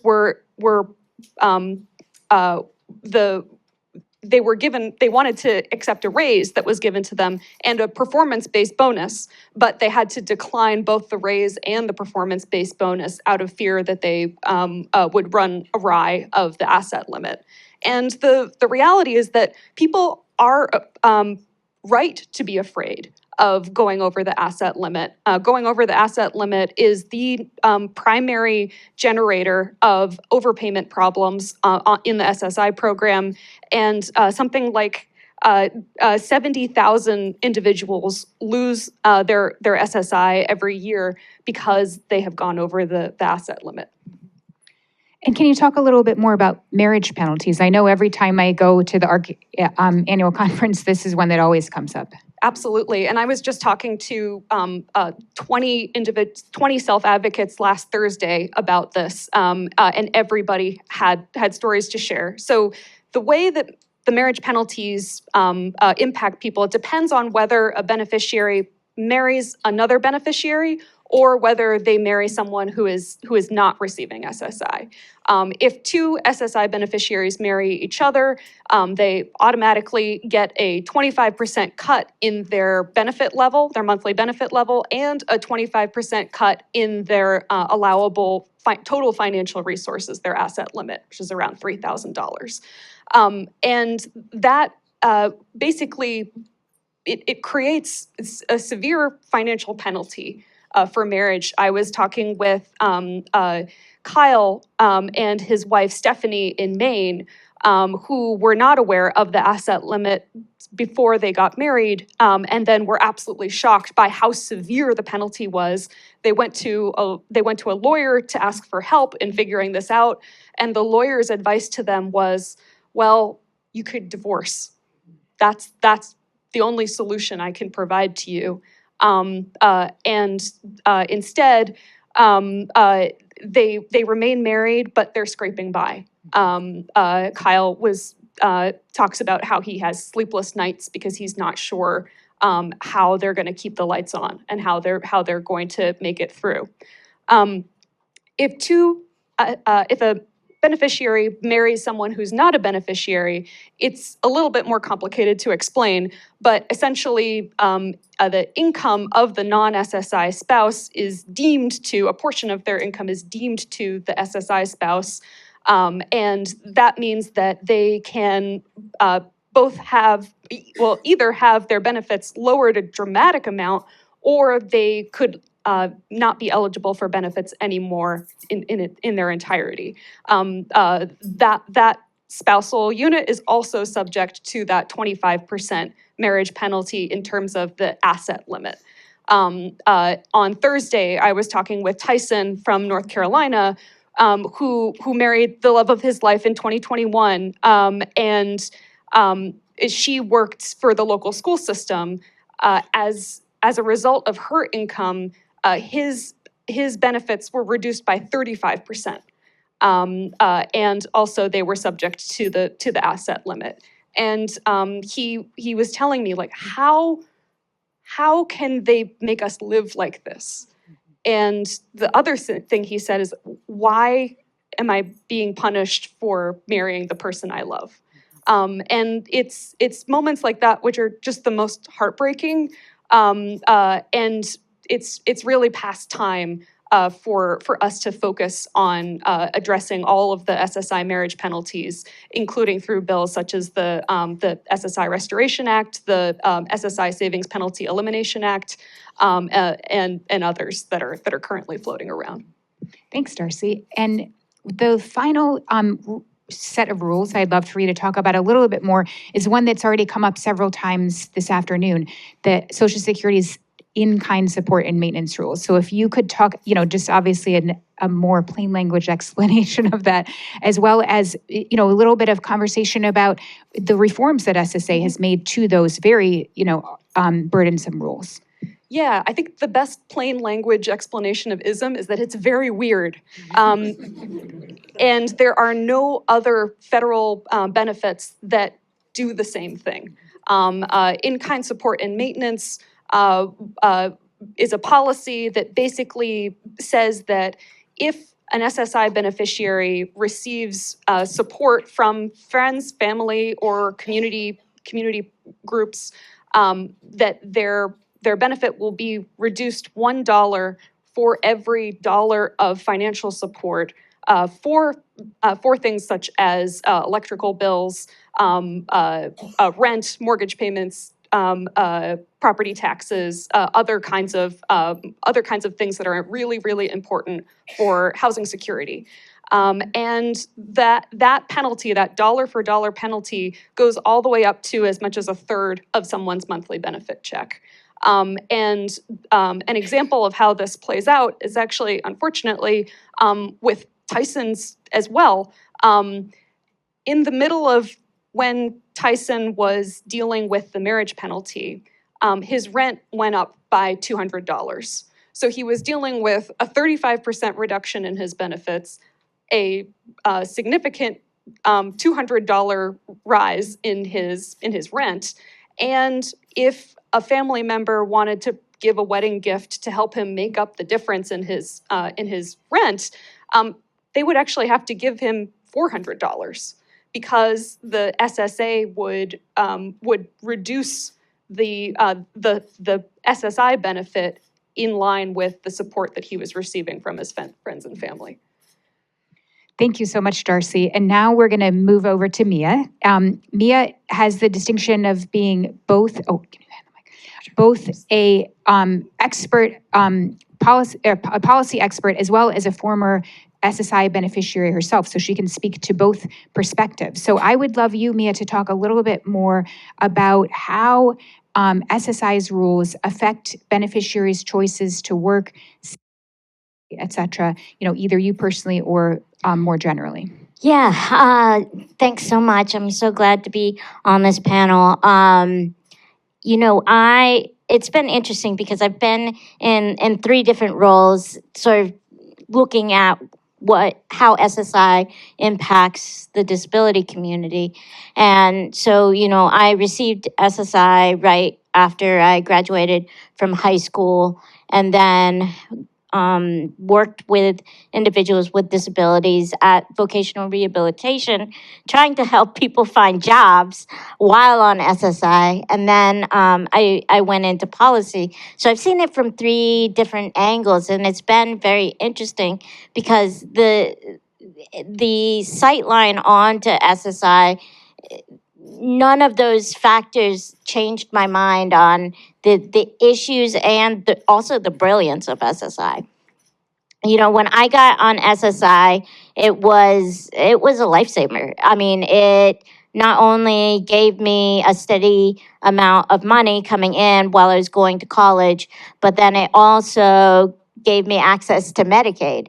And access to Medicaid for me was an absolute must because there was no way that I was going to be able to afford health care. It was before the ACA got passed, and so, I was very, very reliant on that and my student insurance. Those were the 2 things that helped ensure that my healthcare costs didn't go through the roof. I was in a car accident while I was in school. I had pneumonia while I was in school. There were all these other factors that I was dealing with. So, SSI plus Medicaid just, kept my head above water. But at the same time, the payments were so low that I couldn't afford rent during the summers between the times that I was in the dorm. And so I was literally scraping by. Nobody was telling me what I was eligible for, which is another whole problem of trying to wade through all of these different programs and figuring out what you are and aren't eligible for. And so I didn't know that I would be eligible for food stamps. So I was scraping by, literally living off of ramen, Easy Mac, and also a D1 athlete competing throughout the summer. So I was dealing with that at the same time. And so, for me, it became very evident that there were huge pitfalls with the program, particularly when I got summer jobs and internships that I paid, that all of a sudden I'd get a letter because I thought I was being good by, reporting how much I was getting from these jobs, and then all of a sudden getting hit by being told, because nobody sits down with you at the age of 18 and says, well, you can't earn this amount, you can't have this amount of money in your savings. And so I was just like, why are you taking money? I literally earned $100, and you're affecting my the amount of money that I'm going to be bringing in every month throughout the school term. And so, I think when I had to make a decision on whether I wanted to get off of SSI, that was another sort of hurdle. And it kind of felt like chains in a way, where it was just it could very well keep you back from becoming more independent, because you are really weighing the cost of losing SSI, losing Medicaid, because they go hand in hand, and going and working as working in a full-time job, living off of the insurance that you get from your employer. So for me, that was a really scary time, because I was going through multiple surgeries. I had 10 surgeries through that sort of transfer period of time. And so it really, really scared me about, I decided to make that jump, but a lot of people wouldn't decide to make that jump because it is so scary. So when I worked at vocational rehabilitation, I learned that a lot of people were dealing with the same issues that I was dealing with. And I was having to literally sit down and help people fill out a chart of, is this going to be beneficial enough for me to go and get a job versus staying on Medicaid and staying on SSI? And these were hard conversations to have with people who really did want to have jobs. What angers me the most is people saying that the disability community is all takers and, lazy, etc. And that has never been my experience when talking with folks who, through the voc rehab system, is all these people want jobs. They want to be able to provide for their family. They want to be able to give back to their communities, but they can't, because they may have medical costs that they wouldn't be able to cover under a part-time job or under even a full-time job. So, it's been a very interesting experience just seeing it all and being able to go and talk to policy makers about these significant issues that people face. And this is not even talking about the fact that a lot of disabled people have executive functioning issues, they have organizational issues, and all of these other things that they're dealing with on top of trying to deal with a system that is not working. Yeah, that's wonderful, and actually is a perfect segue to Katie, who's done some very, very insightful research on the topic of how these rules affect people, how the burdens associated with the rules impact people both practically and psychologically. So I would love for you to talk more about what you found in your research about exactly the kinds of things that Mia was mentioning. Sure, thank you. Yes, Mia, as you were talking, I was sort of assigning codes in my head to what you were saying. Over the last few years, I've done interviews and focus groups with over 60 people in the Bay Area and Central Valley in Northern California, people who receive SSI, and I've identified countless experiences of administrative burden, which is just a term we use to describe people's interactions with the state that they experience as onerous or burdensome, and the significant impacts that it has on people's lives. So I think the first thing to share is just how all-consuming this can be, right? We're talking about SSI. For many of us, it's a part of our jobs. For people who receive SSI, it becomes kind of a defining feature of their sense of self, of how they organize their lives. Many people have described living on SSI to me as like a full-time job with some sense of irony in that, and navigating that full-time job alongside the other benefits like Mia was mentioning that interlock with it, like Medicaid and home and community-based services. In doing that, it's difficult to find any additional bandwidth, any additional time to think about other passions or possibilities for people's futures. Mia just used the word chains. A lot of participants I've talked to have said similar things, have used phrases like, I feel stuck, I feel locked in, I feel like these benefits are limiting me, I'm self-limiting being on them. And people feel limited from this combination both of the psychic drain of navigating the policy, the cognitive burden of thinking through all of these complex policies that we as policy people sort of struggle to figure out how to explain, but we expect SSI recipients to understand how to navigate, as well as just the practical element of navigating life while receiving poverty level benefits and below. So in some cases, people can persist and obtain some part-time employment. And when they do that, they still encounter barriers. People describe that experience of receiving 50 cents on the dollar that maybe their coworkers are receiving as demoralizing. When we talk about an institution without walls, which I love as the title for this panel, one characteristic of an institution is this disruption between societal structures of work and payment. And when we ask people to participate in a workforce where they're not receiving the dollar that they're earning, that system is entirely disrupted. People talk about that as demoralizing. People also frequently use language of crime and punishment to describe this experience. Many participants say things like, I feel like I'm treated like a criminal. When people receive those scary letters from Social Security letting them know that they haven't reported something on time, they say, I felt dinged, I felt like I was punished for working. So whether or not that's the message that is intended to be sent, that is the message people are receiving. And all of this, unsurprisingly, causes a huge amount of anxiety. People encounter significant financial issues from experiencing things like overpayments on top of already low benefit levels.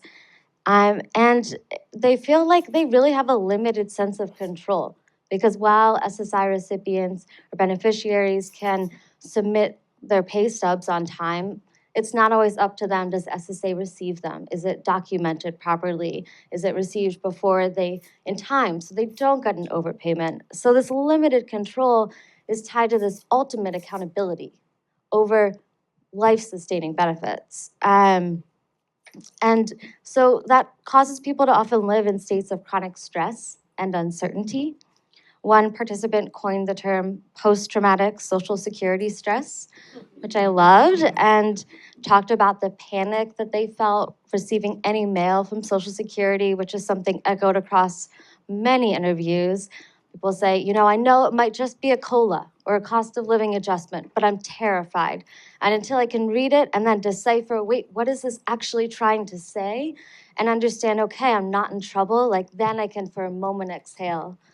But there's this sense of always waiting for the other shoe to drop, a sense that while receiving SSI benefits may be the foreground, their background is losing benefits. That's always sort of top of mind.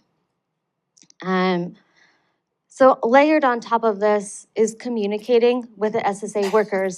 I think there's been wonderful discussion today about how inadequate staffing is crunching this. So it's not an accusation on individual workers, but people's experience interacting with workers is very challenging. People often receive different information from different workers. Sometimes they find it's impossible to reach anyone at all, or they send mail and it's lost. Everybody says, oh, you never give SSA anything without making copies of it. I set aside a whole day to call SSA just to sort of steel myself emotionally and physically for waiting on hold, being passed along. And all of this sort of with the understanding that one error on either side could result in a payment issue that could have significant impacts on people's lives. So there's this sense really that as a beneficiary, there's no room to fail. There's no slack before there's a crisis. So I'm just going to read a couple of quotes for you from participants about this. One person said, there's the fear that you could be $1 over your limit if they check your balance and you haven't paid all your bills yet. So with the $2,000 asset limit now so close to the total amount that some people have to pay just in their monthly bills, it can become a simple cash flow issue to be concerned about going over that limit. Another participant said, It's just, you're aware that it's a massive bureaucracy. And anytime you get a communication from them, you're not sure if it's going to, just rip your lungs out, because anything could go wrong. So I think I want to kind of close that by saying that the reason that this anxiety exists and these issues exist is because SSI is critical. SSI is helpful. SSI is so important.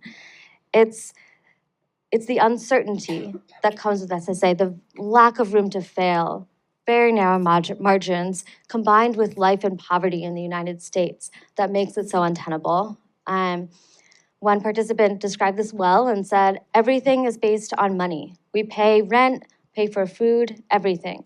Money, it's all about money. So without SSI, I don't know what I would do. She went on to characterize her concerns with what felt like SSI's uncertainty as, that's scary. That's very, very scary. So I think it's important for us to understand, alongside with celebrating SSI, that its impact on the recipients' well-being and their future potential to participate in the workforce and in the rest of our society is very significant.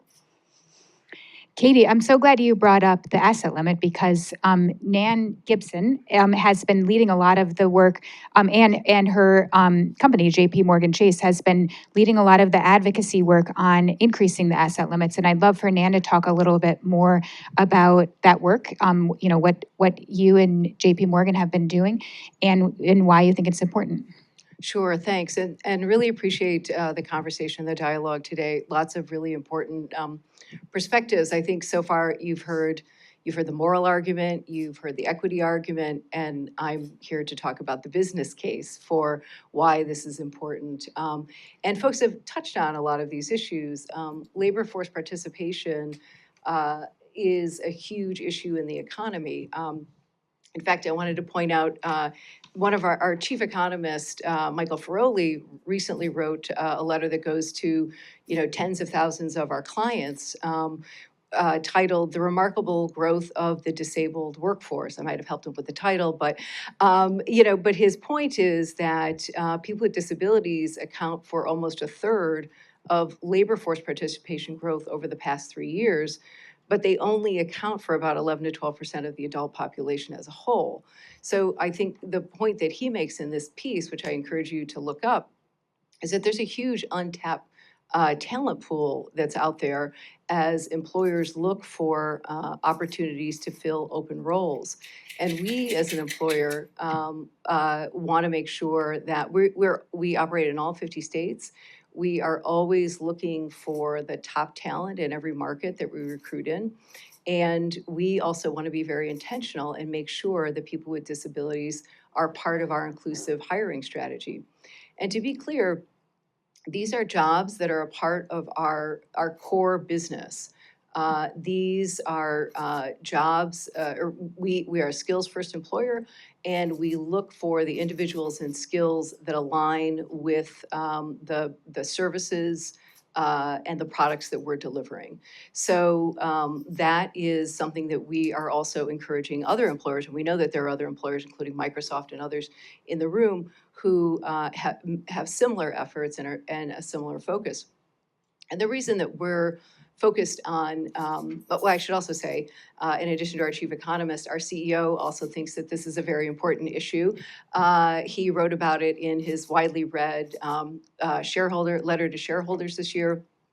When he testified before Congress at the Senate Banking Committee, we were already supporting the Savings Penalty Elimination Act, and he got the other 8 CEOs of large financial institutions who are also on the panel to endorse the measure as well. And one of the biggest reasons why this is also important for the economy as a whole and also as an employer is that it's a pretty regressive, anti-savings measure. What everyone has talked about in terms of the ability of an individual to accumulate, even a modicum of just a safety net if you have a large medical bill or if you need a new van. And she's right, if you want a van with an engine, it costs more than $2,000. So when we look at our, employees, we have, I'm not sure if we have the video, but one of our employees actually speaks about this much more eloquently than I do. But it has a real impact on our employees who do participate in SSI. It impacts their ability to receive a raise. They're the ones who are like least excited about getting, if an hourly wage rate goes up, they oftentimes have to go talk to their manager about having to reduce their hours. They're like the only ones who aren't excited when bonus season comes around because they have to figure out if they can accept it or not accept it. They oftentimes cannot, I think probably most people don't participate in our 401k. And the reason why I hedge a little bit is because this is all self-identification. Individuals have to come to us with these particular, pain points that they're experiencing, or these frictions they're experiencing. But I think one of the, it was interesting when we were actually talking to Senator Brown about the Savings Penalty Elimination Act.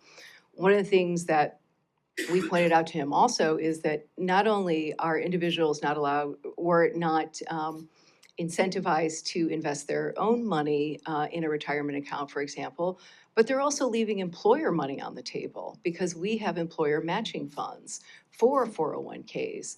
And so that, just really compounds the problem and the issues that we see. So that's one of the biggest reasons why, those are among the reasons why we, as an employer and also from a policy perspective, think that policies like the Savings Penalty Elimination Act are important. And we really appreciate the bipartisan leadership on behalf of Senator Brown and Senator Cassidy in trying to shepherd that kind of legislation through, because businesses like JP Morgan and Microsoft can deploy best practices within their firm, but in order to achieve systemic change, we need better public policy. Thank you so much, Nan. And Dave, you get to bat clean up here. So Dave has done a lot of research on SSI, all different aspects that have come up in this conversation. So I'd like you to take the opportunity to talk more about that and, of course, to respond to anything that the rest of the panelists have said. And then we will move on to our next panel. Thank you. Will do. I'll do my best. So as I've been thinking about all of the panelists' comments, there is this moment of SSI at 50, and this is supposed to be a celebration, right? I mean, we're supposed to be celebrating SSI. So I tried to train myself coming in here. I'm an economist, and this is hard for me to be positive. I'm going to do my best here. But we want to move from survival, and you said this really well, of like you had this in college, and SSI allowed you to progress, but to thriving. How do you move from survival to thriving? And that is the basis of a lot of the work that I have done, because SSI currently as constructed allows a lot of people to survive, but not to thrive, not to do the daily activities of marriage, work, living independently. Those are big constraints within SSI. So a few points from my work that ties to moving from surviving to thriving that are challenging. So first of all, complications of the work rules. And Katie, you described it exceptionally well, of the psychological effects of trying to move through all of the work rules that SSA has. And it's almost like dealing with a messy closet of like, you're trying to reorganize that closet, but there's still a bunch of crap that is all over the place, and you're trying to move through one thing. And who does best in terms of SSI and DI? The people who are quote unquote parkers, the people that can go right up to the limits. Why do they do best on those things? Because there's consistency and clarity in how they navigate the rules. But so few people know that. And I often would say, in terms of sort of like the complications, like benefits counselors are absolutely necessary. But if you need a benefits counselor, it might be a sign that your program is too complicated. So there is really a challenge there. So that complexity is really, really hard from a cognitive standpoint. Another sort of really key lesson from this deals with just dealing with overpayments. My colleague Denise Hoffman, who's out in the audience, so hi Denise, she just wrote a great op-ed about overpayments being the norm. You go to work and overpayments are the norm when you go to work. They are just the norm. This is true whether you're on current rules or in any demonstration. Overpayments are not normal. We all, I shouldn't say we all, a lot of people in this room work. Imagine what would happen if all of a sudden your employer said, we're just going to pay you $300 less this month. You'd lose your mind on that. But beneficiaries do not have that choice. There is no clarity and consistency. I promise I'll try to go positive here in a second. The overpayment reforms we're doing. What's that? Remember to mention the overpayment reforms the agency is undertaking. We all clapped one time for all these things. It's awesome. Okay. And I want to just say, just to be clear for my SSA colleagues in the audience, a lot of these problems fall on Congress, not SSA. We're talking about the specific statutory regulations that are within the rules that people have to navigate. A third lesson is geography. People tend to think of SSI as this federal program. SSI lives in an ecosystem of other programs. It lives within VR, it lives within special education, it lives within other programs, it lives within TANF. You could have ADHD and you could be very disabled in, say, rural Mississippi. You have those same conditions in, say, Vermont, and all of a sudden you might not have that need for SSI, or might not have those same needs for SSI. That, I think, is fundamental in understanding how the SSI program operates and how people use those supports, and in terms of thinking of thriving in those supports. And then finally, there is sort of this whole thing of trouble in terms of getting consistency in the application of rules, okay? The rules haven't changed. Congress hasn't changed these rules, but they'll do things like continuing disability reviews. Continuing disability reviews are an established real disability process. I don't know if people know this, but we pretty much ran a test of a temporary disability program starting in 2017 when we started doing millions of continuing disability reviews. For years, Congress did not fund SSA to do many continuing disability reviews outside the absolute necessary ones of age 18 redeterminations, low birth weights, and whatnot. And then all of a sudden, they started doing millions. And guess what happened? People were essentially ceased from benefits. That fundamentally changes the program. So we have a program that allows people to survive, but is not allowing people to thrive. So how do we make this happier? So I think I'll go to happiness, right? We're gonna try. I think we need to start thinking about SSI in terms of a building block of clarity and consistency, in terms of opportunity, in terms of how we want to go about things. In some ways, what I would challenge the entire audience is, imagine you were on SSI. How would you want it to operate? How could you survive with income? And that is sort of a way to think of reforms. And this is really, really important, not just for the beneficiaries. I'm going to end on sort of like one story, and I feel like it's a little bit of a heroic story from SSA, though it starts bad. It always starts bad, Kathleen. I promise it'll go better. But there was a demonstration we wanted to run in Pennsylvania. I get a call from this nice foundation, and they said, we want to give money to people with cancer. That's easy, right? No, it's not easy. It's hard. It's really hard. You cannot just give people money with cancer, which, when you think about it, what are we doing? That is, I'll be positive, I promise.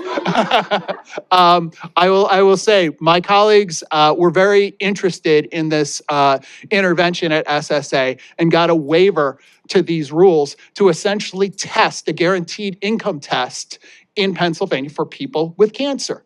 But it took a lot of work. They had to go through OMB regulations. They had to post it. They had to get different rules. So when we think about these things, I think one of the things that we want to think about as we move forward, we have this program that has allowed people to survive. But how do we move forward with thriving?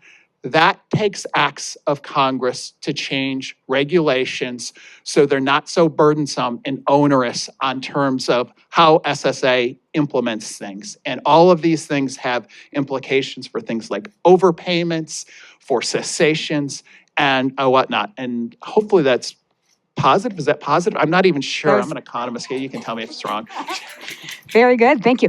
And I'm gonna take my moderator's privilege to just mention something. You know, Dave mentioned onerous rules, and I want to thank everyone here in this audience who worked on, I think, the most onerous rules in SSI, which is those in-kind support and maintenance rules that Darcy mentioned that do reduce people's benefits when they receive help from family and friends. And many people in this audience worked on advocating to simplify those rules, and many other people in this audience worked very hard to make those simplifications a reality. And as a result, SSA has done not one, not two, but 3 ISM regulations that just were finalized recently that will make it much easier for beneficiaries to navigate the process and also be subject to fewer of those cuts. So thank you so much for all of your hard work on that, and thank you to this panel. Yeah. I think, one thing that I wanted to just also close out on is saying, I wouldn't be where I am today without SSI. So I want folks to understand this program is essential. It was essential for me. It was essential for a lot of my friends who live off of it. And, I was able to jump off from it and succeed. At least, whatever you want to call success. I live independently with my dog. And so I'm able to feed my dog. That is success. But I think for me, I want to get everybody the opportunities that I've gotten and particularly for the people who don't have as much access to the resources and opportunities that I've gotten. These opportunities need to be available for everybody. So happy anniversary to SSI. There we go. Note to anyone planning events in the near future, if you're going to have Dave on the panel, you need to have at least Kathleen, maybe Mia also, to have that happy ending note, right? Please join me in thanking Kathleen, Darcy, Nan, Katie, Mia, and Dave for that wonderful, wonderful discussion. And as we segue here a little bit, Dave, I will give you some props that I love and so appreciate Dave's framing. And this is often what I bring into conversations about SSI. What would you design to be there for yourself? What would you design to be there for your loved ones and for people you care about?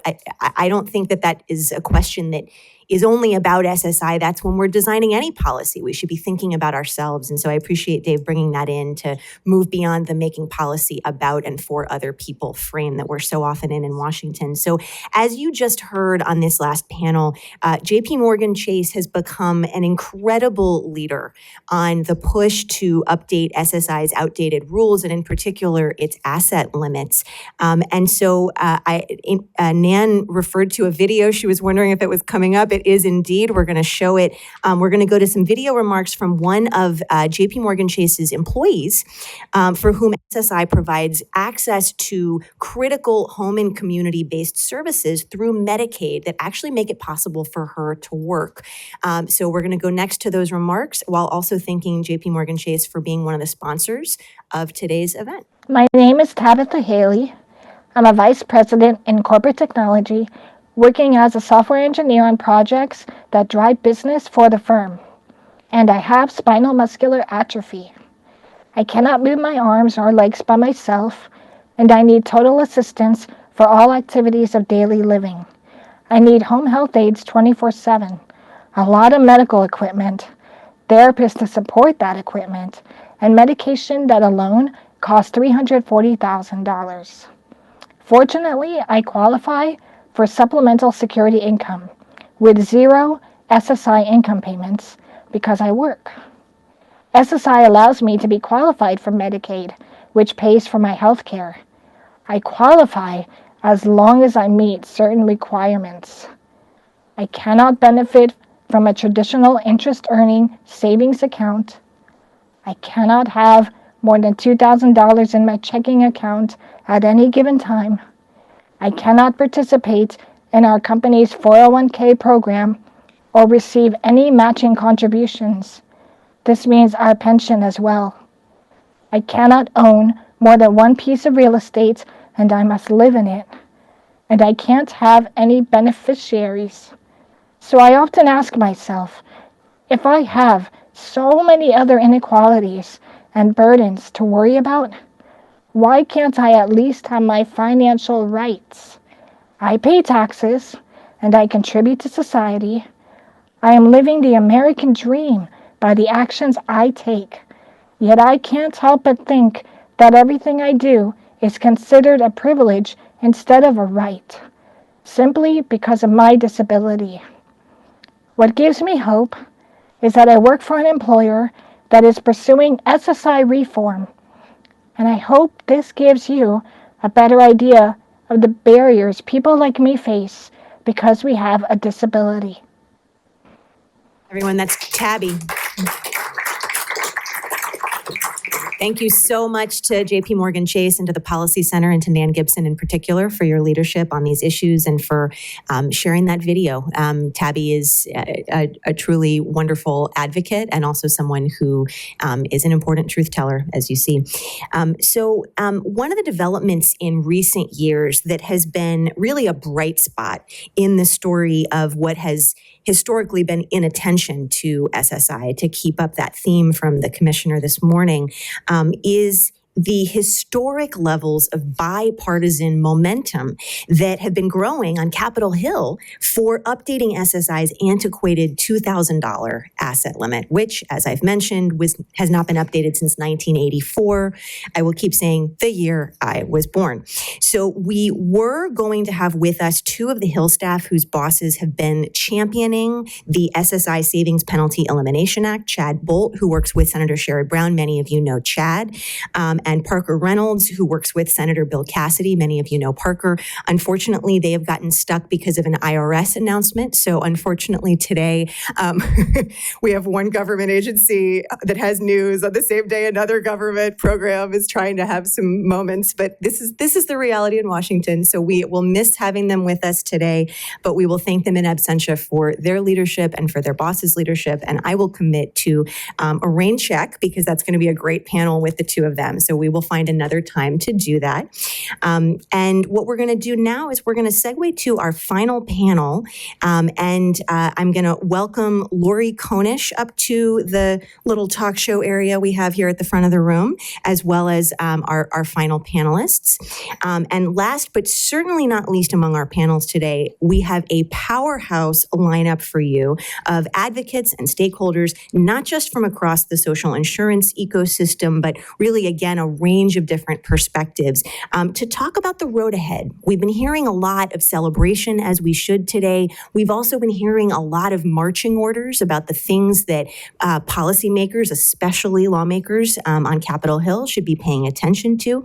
And we are incredibly lucky now as we get some folks who are going to look in some crystal balls and also maybe give some marching orders of their own to be joined by Lori Konish, a CNBC reporter who has written prolifically about efforts to update and strengthen SSI in recent years. We are so grateful that Lori is with us to moderate this final panel.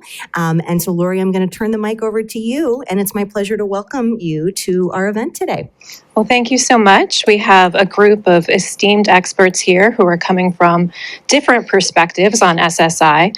So I would invite you to each introduce yourselves and talk a little bit about exactly where you're coming from when you're looking at the program. I am Emerson Sprick. I am an economist at the Bipartisan Policy Center. It's a think tank in Washington, D.C., which focuses on advancing policy solutions that can garner bipartisan support because bipartisan policy is durable policy. Obviously, for that reason, we love the SSI Savings Penalty Elimination Act. BPC has worked on Social Security-related issues for a long time. And so SSI is obviously an integral part of that program. We have been firmly in support of updating these asset limits in various ways for a long time. So looking forward to talking more about that. Hi, my name is Jennifer Burdick. I work at Community Legal Services in Philadelphia. I am an attorney who represents people who are trying to access or maintain SSI benefits. CLS has been representing folks in the Social Security context for more than 50 years. We represent about 1,200 people a year, both trying to seek and get benefits, but also on overpayments and all sorts of non-disability issues. So we bring a lot of claimant experience to the table. We also work on policy issues, and we really like the bipartisan ones for all the reasons you just mentioned. And I'm excited to be here for this conversation today. Hi, I'm Rylan Rogers, and I'm the Disability Policy Advisor at Microsoft. And I really come to this conversation today with two perspectives. One, we have a commitment to close the disability divide as it's related to employment. Globally, people with disabilities generally have about twice the unemployment rate of people without disabilities. And we know some of that is because of frankly bad and outdated public policy. So we like to share our experiences to try to address that. I'm a +1 on fans of bipartisan efforts to get to income and asset limit reforms. Earlier today, you heard the commissioner talk a little bit, just briefly, about sort of learning about the power of AI to address some of the efficiency problems in the face of current challenges in benefits and SSI. I work for Microsoft, so I'm not allowed to leave the house without talking about AI. But really, it's been an interesting time to work for Microsoft and think about what the possibilities are, what the challenges are, and how to really untangle that as related to disability and disability issues and representation. Hello, everyone. I am Tracy Groniger. I'm the Managing Director of Economic and Security and Housing at Justice and Aging.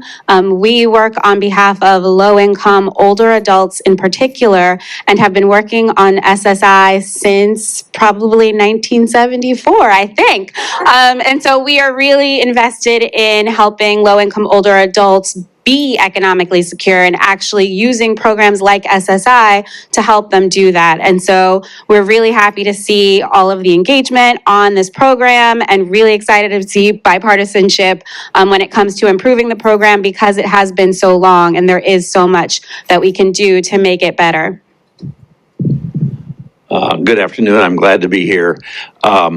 I'm Wendell Primus. I'm now a visiting fellow at Brookings, working on how to reduce elderly poverty, Social Security solvency, and long-term care. But I also bring another perspective here since we're celebrating SSI. I have a granddaughter that was disabled at birth. She's intellectually challenged. She is now 28. She is living independently, and she gets SSI benefits, and we have to watch how big our Christmas gift is to her because of the SSI limit. So I also have that perspective. Thank you. Just to start off, we're going to get into the nitty-gritty of some of the changes that are being proposed, but Emerson, I wonder, what are you hearing about momentum on the Hill for the appetite to pass legislation to address this? Well, as Rebecca mentioned, there is clear momentum behind the SSI Savings Penalty Elimination Act. It's got a good kind of lineup of bipartisan supporters behind it, and some extremely kind of passionate proponents and defenders of it, who also, as you can see, span quite a few different industries and interests and perspectives. And so I think that really helps. Looking at the kind of legislative prospects, Congress doesn't really pass single bills. So, in general, I'm optimistic that, this is going to get passed at some point in the near future. I think the question is really what vehicle does Congress attach it to? There are some options that folks have been discussing for the remainder of this year. Barring that, my hope is that at the very least, at some point in the 119th Congress in the next couple of years, this could get attached to some kind of spending vehicle that would let it get through. we talk about moving from surviving to thriving, right? And I wonder, where are we with senior poverty and SSI benefits? Wendell, I wonder if you could speak to that. Yeah, if someone would bring up those slides. I actually think there's a chance that, go to the next slide, that whenever we do Social Security reform, we could also make substantial changes to the SSI program. When we did the 1983 amendments, and I was a very young staffer on the Ways and Means Committee, we did do an increase in the SSI benefit, and I think at some point we are going to, as Nancy said, we are going to address the Social Security solvency. So this is using the supplemental poverty measure, and I just wanted to show you, we have the notion that we don't have any elderly poor anymore. And if you looked at the official poverty line, the elderly poverty rate is a lot less. But you can see here, if you look at children under 18, from 2021 to 2022, we went from a 5.2% poverty rate to 12.4 because they lost a good part of the child tax credit. But look at what's happened to elderly poverty. We have a elderly poverty rate under the supplemental poverty measure of 14.1, which is higher than any other age group in there. If you go to the next slide, and I agree with everything that the previous panel said, but I want to focus on increasing SSI participation rates. Right now, we think, and there hasn't been any really good study lately of that, but the SSI participation rate is only 50%. And we also probably ought to increase the SSI benefit level a bit. And we ought to disregard 40% of Social Security benefits. So if you go to the next slide, and so right now, if you get SSI, you get to disregard $20 of your Social Security benefit, and then it's a dollar for dollar reduction. So you don't get any benefit, basically, from the fact that you had Social Security benefits. And people that are close to the SSI benefit level for a single is $943 a month. Those individuals will have paid about $50,000 in taxes. So I think they ought to be treated a little better than my adult grandchild who's disabled. And if we did a 40% disregard, we would move a lot more seniors out of poverty. So the next slide, I kind of show that. So under current law today, just if you were getting SSI and SSI and Social Security, the poverty level of 1215 is what it would take, because your SSI benefit doesn't do anything in terms of getting to 1215. With just a small increase in the SSI benefit level and this 40% disregard, I can now say that individuals with $440 of Social Security benefits would be out of poverty if you just did those two things. So that's why I'm really pushing the idea that we ought to be disregarding some of the Social Security benefit when you calculate that SSI benefit. And the next slide is on the Brookings website. We've got a way of really reducing Medicare premiums for a lot of the elderly. We can use that same mechanism, in my humble opinion, and I'm not going to go into the details, to really increase that SSI participation rate substantially. And I think we would take, again, a lot more elderly and disabled individuals out of poverty. Tracy, what are you seeing when it comes to senior poverty, and what improvements do you think are necessary? Yeah, I would probably go further than Wendell and say that we need to increase the benefit level significantly. I think we do it. We just increase it to at least the rate of poverty. and allow people to keep more of their Social Security benefits. I don't think that there's a reason, to Wendell's point, that we're not allowing people to have access to that money in order to get their SSI benefit. So I would do both. I would also, to Wendell's point, really be looking, and I think SSA is doing this, thinking about which communities are not necessarily being served. Where are there communities where we have high poverty rates, and this is going to affect people of color especially, who have poverty rates that are twice the level of white people in the same category. How are we finding those people, and how are we helping them have access to the benefits that they need?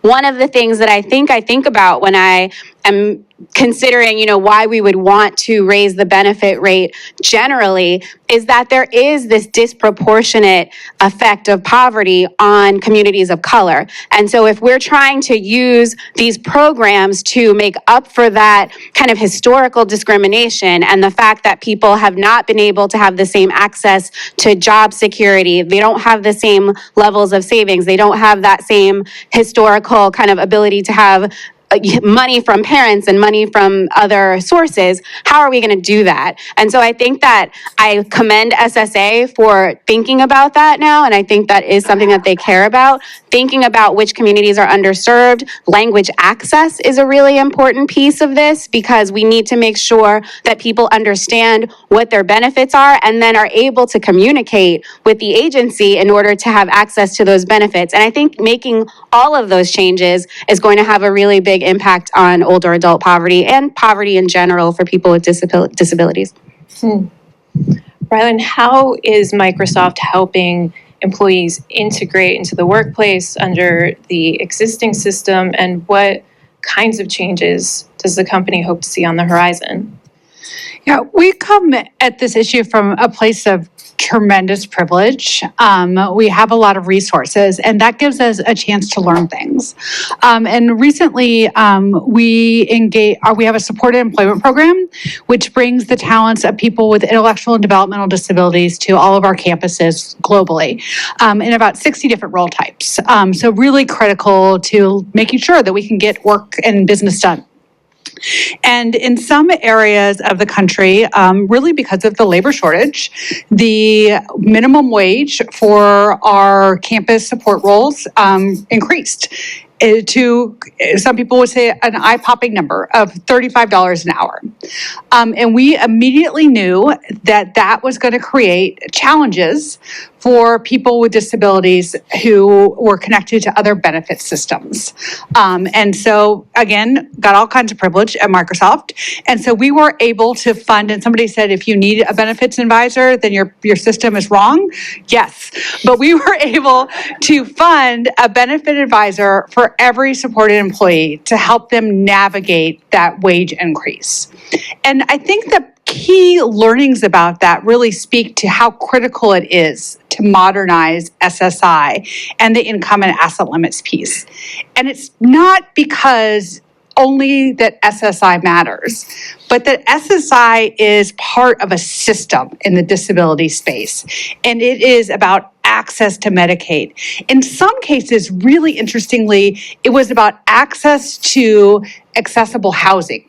Because in order to get a slot in an accessible housing unit, you needed to have SSI so that you could verify your disability. So it's become shorthand for so many other systems. And so we were in a place where people were going to dramatically exceed the income limits and make that leap or transition off. And we needed to provide a tremendous amount of support to help them do that.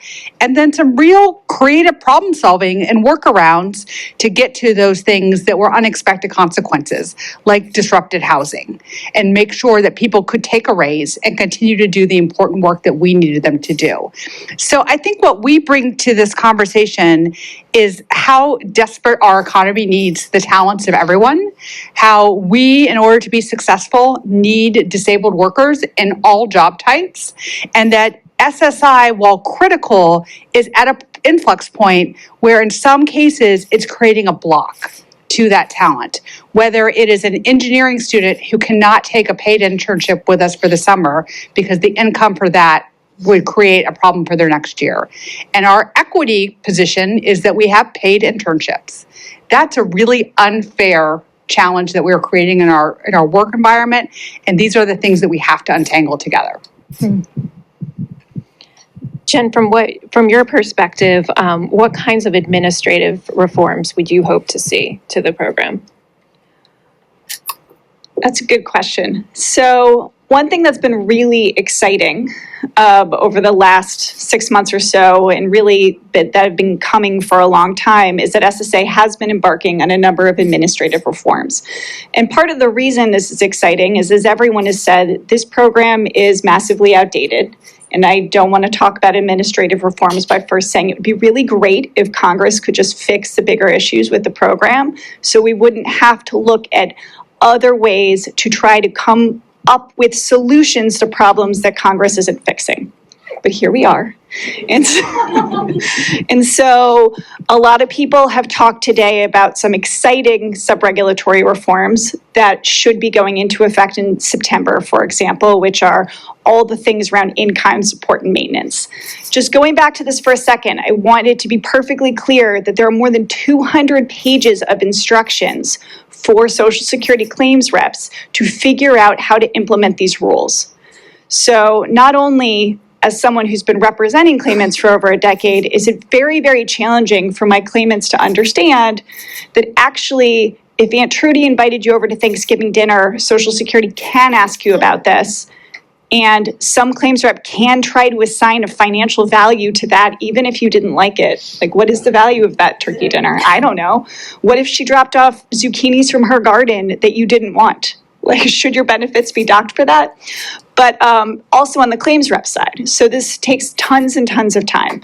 And I say this because I'm really excited that there have been in-kind support and maintenance reforms that will take effect on September 30th, which are going to make a huge difference. But we need to go farther. There's still a bunch of outdated policies that are causing significant problems. Like, another one of my favorites, since I represent a lot of children, is it can take up to 2 or even more years to qualify for Social Security benefits. Usually, if you do qualify, Social Security will pay you for all the months you've waited, which makes sense, right? While you're waiting, different things are happening, you've had bills. But if it's for a child, there are significant limitations on how parents can spend that money that are so significant that most of my claimants eventually walk away from the money that I helped win them, because it's just such a hassle to establish that they have only used the money not only for that child, but for medically related expenses that are defined in a way that isn't even thought of in a way that, now we think of social determinants of health. We know that food and housing, those all affect health. That's not how Social Security's outdated policy looks at it. They want you to say that you are getting like an emotional support pet or something like that, which is great.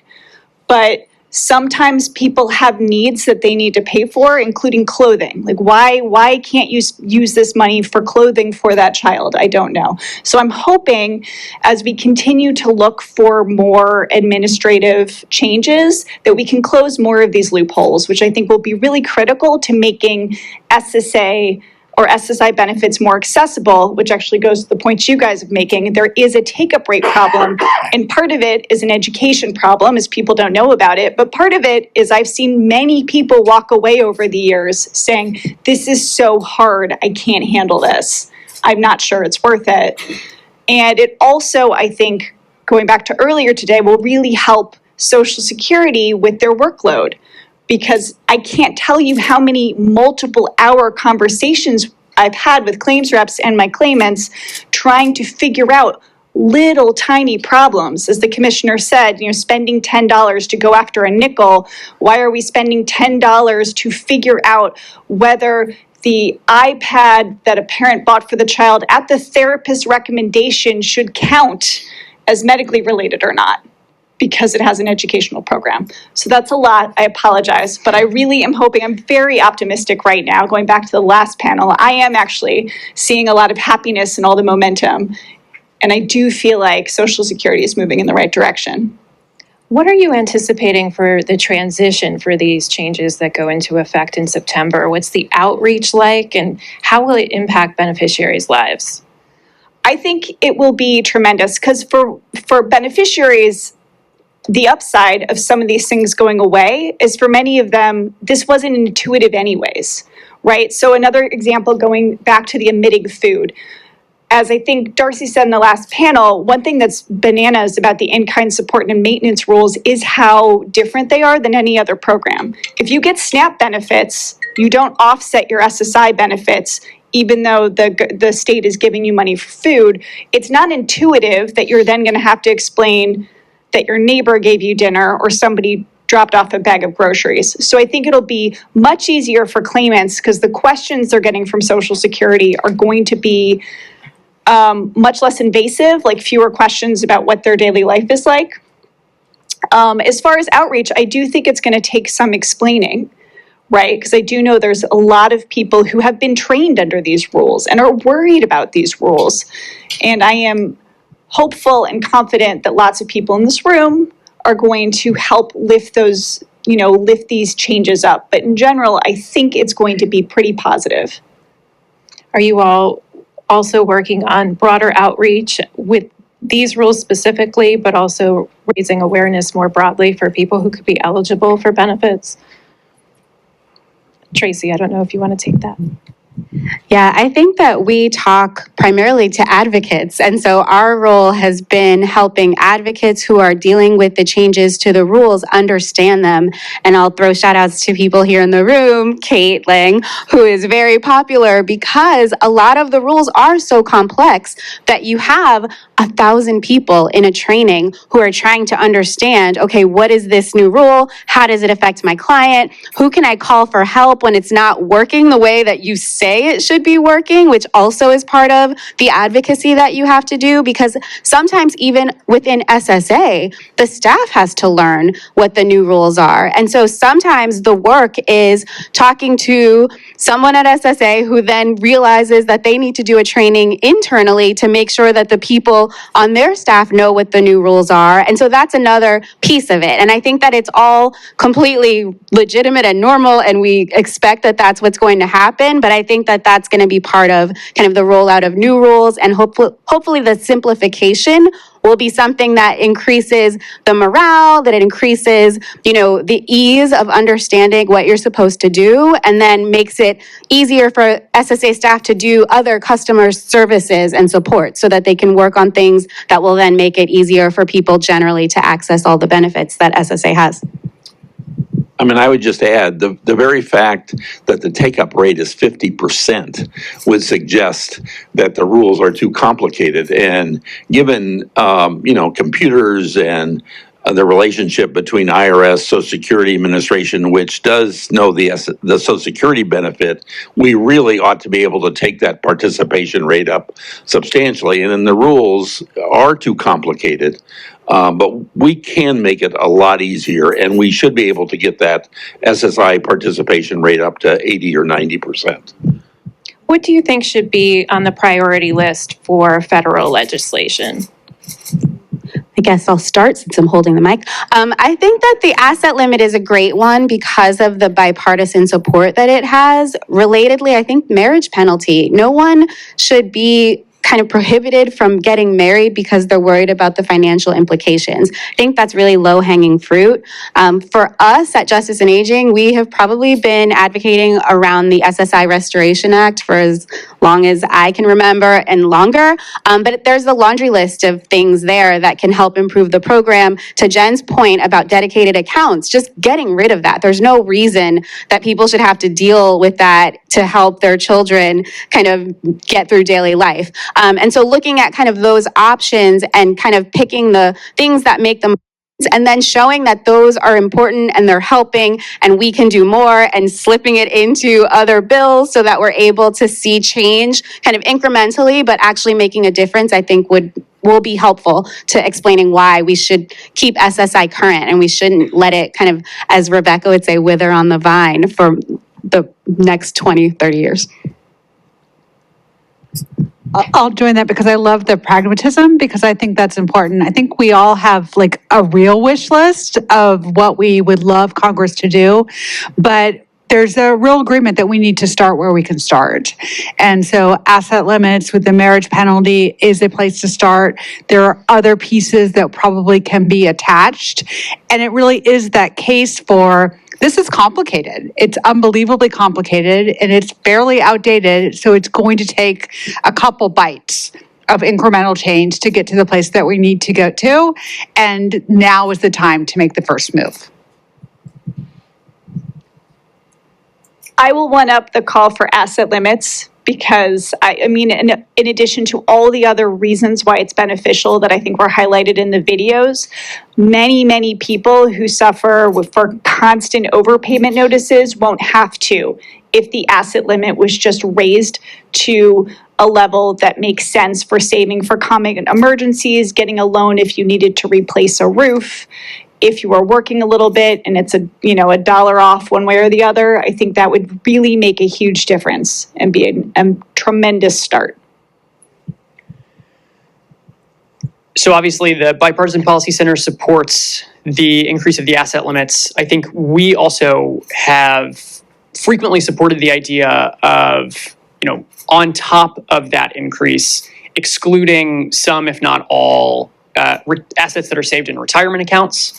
There's no reason that folks on SSI should be penalized for saving in general, and particularly for retirement, making responsible decisions like working, like saving, like getting married, right? And so that's obviously I think a lot of folks often talk about proposed policy changes as being a no-brainer, and it's actually only a no-brainer in the context of their ideological context. God, I love working at BPC because sometimes I get to put on my liberal hat and sometimes I get to put on my conservative hat. So I think this really is a no-brainer, and I think that there are a lot of aspects of the SSI Restoration Act that are a no-brainer. The problem is that the SSI Restoration Act is entirely Democrats, and I would guess that it's probably because it increases the maximum benefit allowed under SSI. And so, I would love to see some of those provisions repackaged without that, so that those can move a little bit sooner. I agree that there are certainly good arguments to be made for increasing the SSI benefit, but in the meantime, let's get through some of those things that the income thresholds, the income exclusions, the asset limits that really are just no-brainers. The only other kind of policy design, and this is me putting on my economist hat, is that I really hate that it's a benefit cliff. There's just like, you hit this threshold and then it's a 0 or 1, you get the benefit or you don't. I would love to see SSI phase out as you hit an asset limit or rather an asset level or an income level that is almost always better public policy. And so just from a policy design front, I'd like to see that. I think Wendell had something to add. So I would say two additional things. One is, I applaud all the work that's been done on the SSI asset limits. I mean, don't get me wrong, but I also think this program needs a lot more bipartisan support than it does right now on Capitol Hill. Generally, I mean, and again, I appreciate Cassidy and Sherrod Brown what they're doing on SSI, but it needs more bipartisan support. The other thing is, I would also say that when we do Social Security reform, which is coming, and we're not going to take a 17% cut in Social Security benefits, that the advocates would look at the best way of also reducing that elderly poverty rate at the time we do Social Security reform. And you can think about improving Social Security benefits, but you can also be much more target efficient if you work on the SSI program to reduce poverty. it will take less tax dollars to do that, as opposed to the Social Security. Again, I'm not arguing against improving Social Security benefits. I'm just saying I really hope at the time we do Social Security reform, we also really think what it would take to reduce elderly poverty and disabled poverty. Yeah.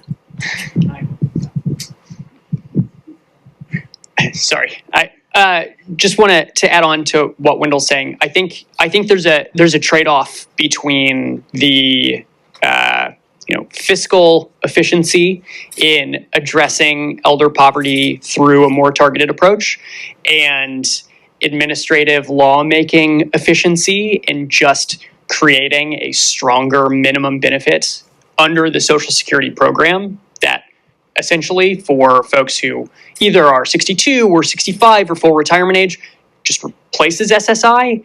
That has a lot of benefits because you don't have to, the administrative hurdles to apply for, claim, receive Social Security benefits are so much lower than those for SSI. So just want to point out that trade-off, and I'll put on my liberal hat and say, let's spend more money and get the legislative efficiency going. I would counter that by saying that there is a group of older adults that may not have the Social Security credits who are then not going to have the benefit of that anti-poverty effect of being on Social Security. And I would posit, although I'm not the data person, I'm just going to say it, people of color, women, people who are limited English proficient, people who really do need those benefits are not going to have that same capacity to have that Social Security. So I would say we should look at SSI because we want to be comprehensive and we want to make sure that we're getting that money to the people who need it. When does the bipartisan momentum need to happen, or can it happen? And what kind of convincing do you think needs to happen on the Hill? This for me. It's for you, it's for Wendell, for anyone who wants to take it. Well, I think the time is really now. I mean, right now, if you look at the Social Security bills, yes, there's Democrats that are talking about fixing Social Security completely on the tax side. And then you look at what the Republicans are proposing, it's all on the benefits side. It's not doing any tax increases. So there's got to be a lot of effort to really close that gulf right now between how Republicans would restore solvency to Social Security and how Democrats would do it. And I think it's going to take a lot more conversation. I would also argue that, the conventional wisdom, I would say, in this town is we're not going to fix Social Security until 2032 or 2033 when, the trust funds are running out of money and you get the 17% cut. But I think there's really Americans need to be assured that those scheduled benefits are indeed financed. And the sooner that Congress can get to that, the better off we all are. And, my friends at Cato and AEI to some extent are talking about a flat, Social Security reform by taking it to a flat benefit. And that just destroys the politics behind Social Security, where it's a worker, your benefit goes up the bigger your work history, et cetera. So there's a lot of work to be done to get to a more bipartisan solutions here.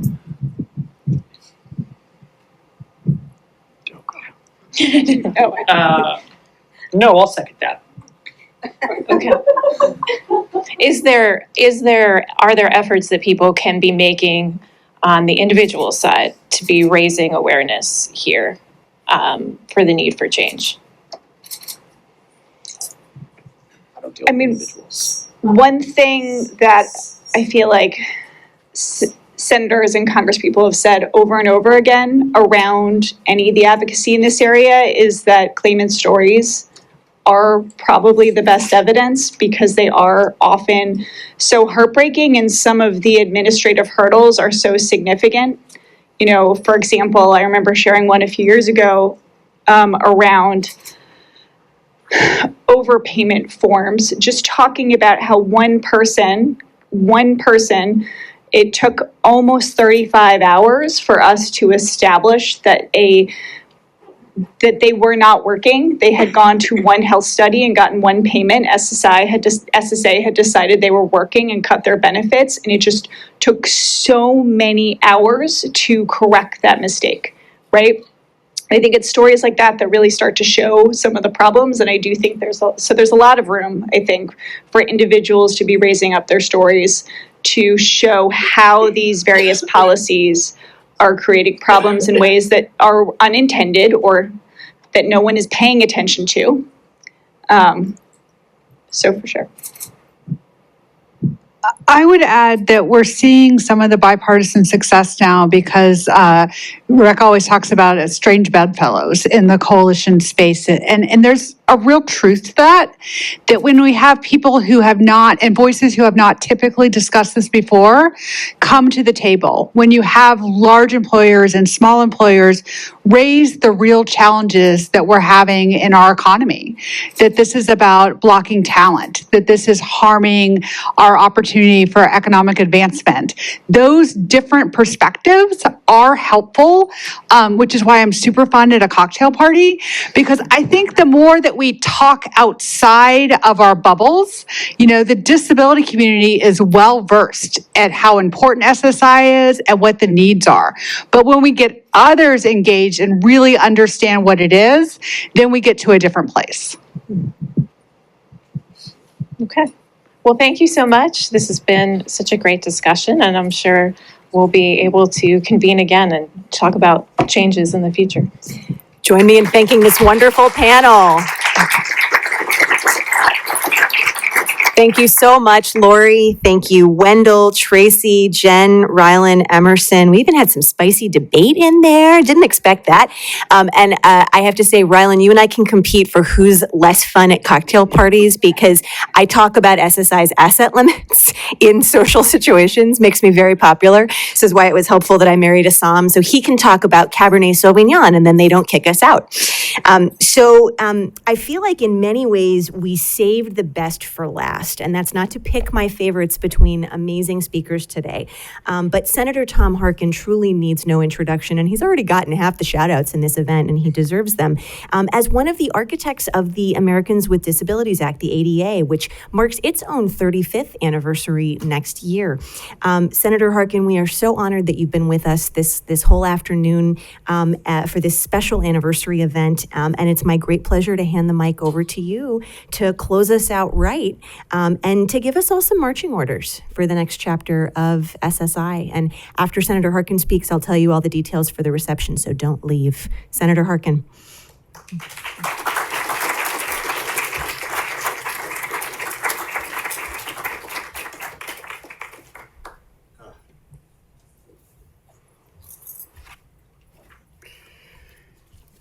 Well, good afternoon, and thank you to NASI CEO and co-founder Bill Arnone. Where is Bill? He's here someplace, back here.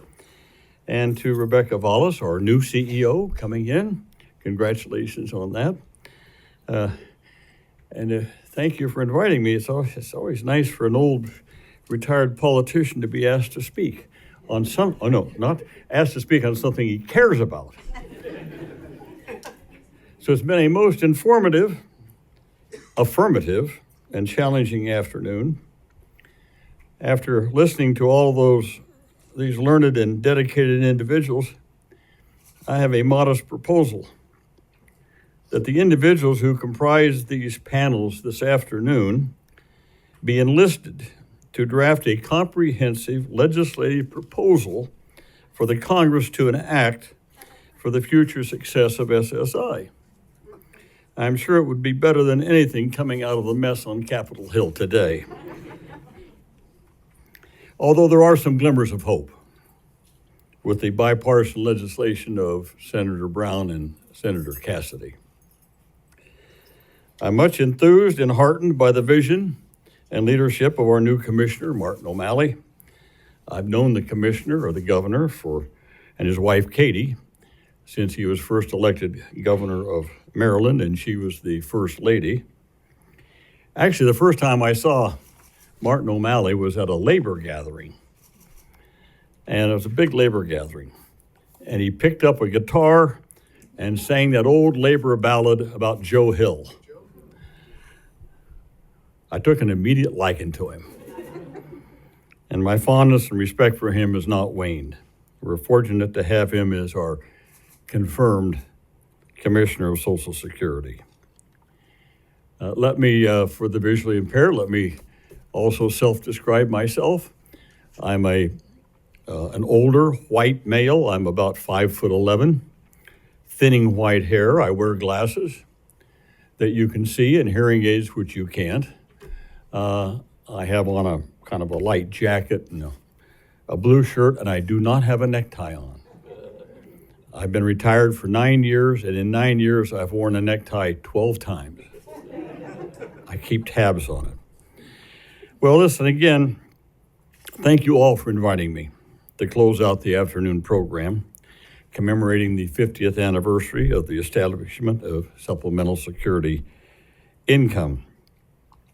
To recap some of the data or the figures we heard this afternoon, January 2024, 7.4 million Americans collected SSI benefits. That includes 1 million children. And the vast majority of these beneficiaries, about 84%, or 6.2 million, qualify due to a severe disability. With very stringent income, assets, and medical disability criteria, only 4 out of 10 applicants are approved for SSI. For those who do receive additional assistance or income, the program reduces SSI benefits after adjusting for small amounts of certain exemptions. The basic monthly SSI benefit now is, I just saw Wendell Promise had that up there, $943 for an individual. And on average, after reductions in the benefits for other resources, the average benefit is now $698 per month. That figures out to $8,376 per year. The federal poverty line for an individual this year is $1,255 a month, or about $15,000 per year. So you can see where SSI recipients fall. Not even 50, about 50% below the federal poverty line. Now, of course, people would say, yeah, but Harkin, individuals who receive SSI are also eligible for certain state supplements like Medicaid, SNAP benefits. But let's focus on monetary income. Money that can be used to make life a little easier, less chaotic, the near future more welcome and anticipated, and the far future more secure in old age. Even though SSI has lifted people with disabilities out of, quote, abject poverty, close quotes, should that be our benchmark going forward?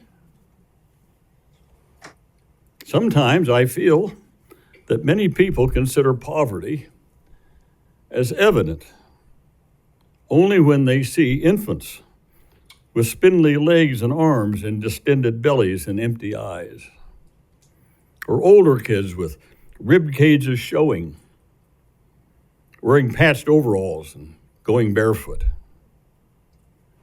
or the elderly living in poor houses or in shacks without heat in the winter, or on the streets begging like those we may see in Southeast Asia and other places. Is this the benchmark of when some form of assistance is provided? Through charity, of course, many would say, and not, heaven forbid, through the collective commitment of governments. To just get from abject poverty to plain old poverty? To survive but not thrive? Is that our benchmark? People just should survive. That's it. That same kind of mindset appears in many persons' attitudes towards people with disabilities. I can't begin to tell you how many times on the floor of the Senate or in a committee I had to explain that yes, people with disabilities can work and still get disability assistance, and in fact should be encouraged to work. Some of my colleagues seem to think that if a person got any disability benefit, that they should be unable to do anything. Again, should that be the benchmark? Well, I keep reminding people that there are 4 goals of the Americans with Disabilities Act, which is law, by the way. 4 goals: full participation, equal opportunity, independent living, and economic self-sufficiency.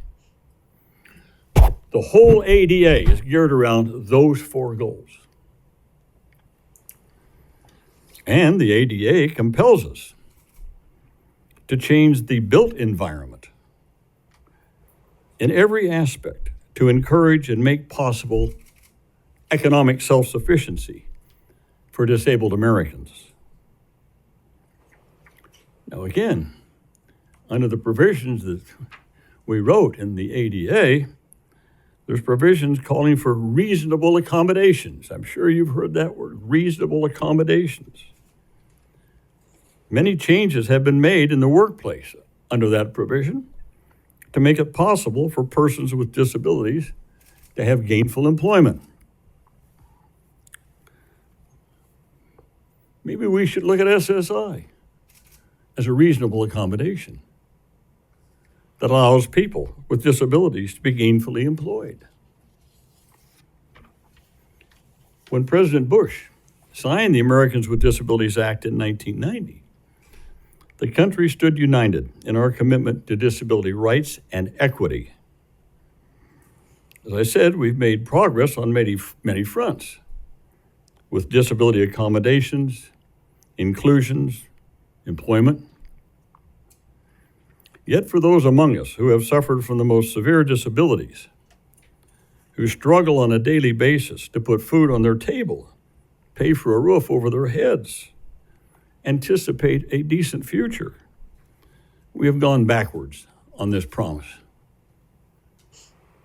Even though SSI has lifted people with disabilities out of, again, abject poverty, as I said, half of all beneficiaries still have incomes way below the federal poverty line.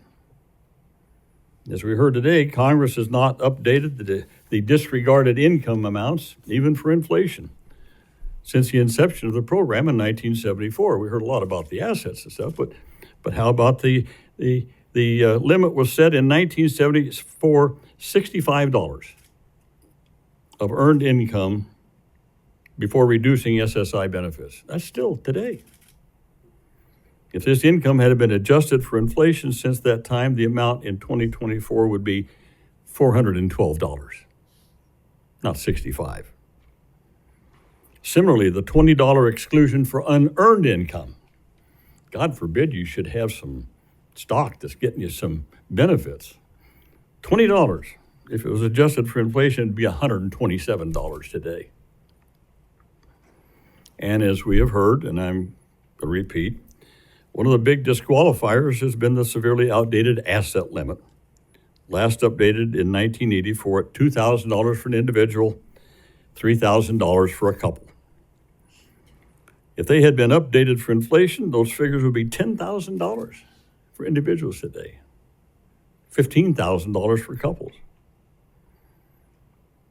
In an economy where we're asking people to save for any emergency fund, rental deposits, retirement, to maintain an asset limit of $2,000 is an embarrassing and shameful policy.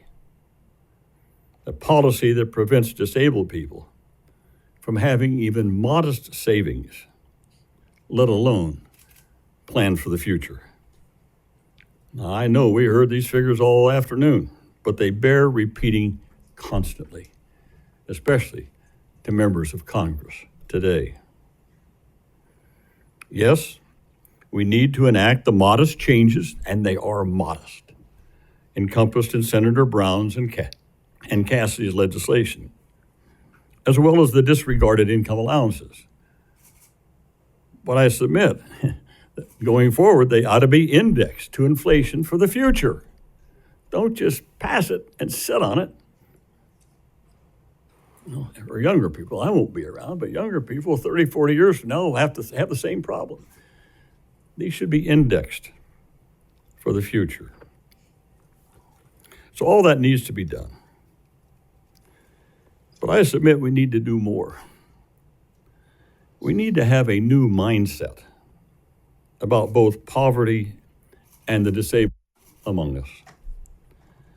We need to see supplemental security income not as a charity begrudgingly given, but as a national commitment to justice, to a dignified life, and now as a way to fulfill the spirit and the goals of the Americans with Disabilities Act. I always like quoting Nelson Mandela, who once said that lifting people out of poverty is not an act of charity, it's an act of justice. That's the kind of mindset we ought to have. And I might even go a step further. If I put on my conservative hat, it's not very big. I might say it's also an act of economic self-interest. The more we reach out and enable people with disabilities to work and have gainful employment and to save for the future and do all the things that we're talking about, that adds to the economic well-being of our country for everybody. Since we passed the bill and through all these years, time and time again, we see that if we tap into the expertise and the abilities of so many people with intellectual disabilities, developmental disabilities, physical disabilities, whatever, our economy does better. As I said on the Senate floor in introducing the Americans with Disabilities Act in 1989, disability is a natural part of the human existence and in no way should diminish a person's access to all aspects of a full and meaningful life. The ADA was among our nation's most important bipartisan victories, and I'm most grateful that I was in the right place at the right time to both sponsor it and see it through to enactment, and now to see the progress made over the last 34 years, and now to see the Harkin Institute fully engaged in promoting disability employment and a more secure retirement system for all Americans. And I'm going to take the privilege of having the microphone and introduce the two people who run these in the Institute. Rena Stocheva, who does all our retirement security right here. And next to her is Daniel Van Sant, who runs all of our disability endeavors at the Institute. There was one other person I just wanted to recognize. Where the heck did Jim Roosevelt go? He had to step out. Oh, he left? Well, Jim Roosevelt was here most of the afternoon. I've been working with Jim. He and I are co-chairs of the advisory board for the National Committee to Preserve Social Security and Medicare. And so we've been working on these issues for a long time. And I just wanted to say, you know, FDR's grandson, the apple didn't fall far from the tree there, I can tell you, I can assure you. But let me just close by saying that until Congress finally updates SSI, key promises of the ADA will remain unfulfilled, and disabled people will remain unable to achieve the equal economic opportunity and participation in American life that they were promised over 3 decades ago. Updating SSI must be a bipartisan priority. As we celebrate the 50 years of this ennobling program, not charity, but this ennobling program, I call on all of you to continue to do your part in taking action to ensure that SSI no longer holds our disabled brothers and sisters back from sharing in the full promise of the ADA.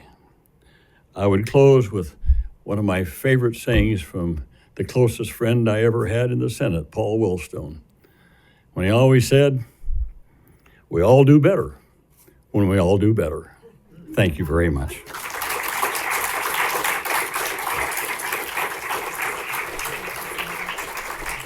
Thank you, Rebecca. Thank you very much.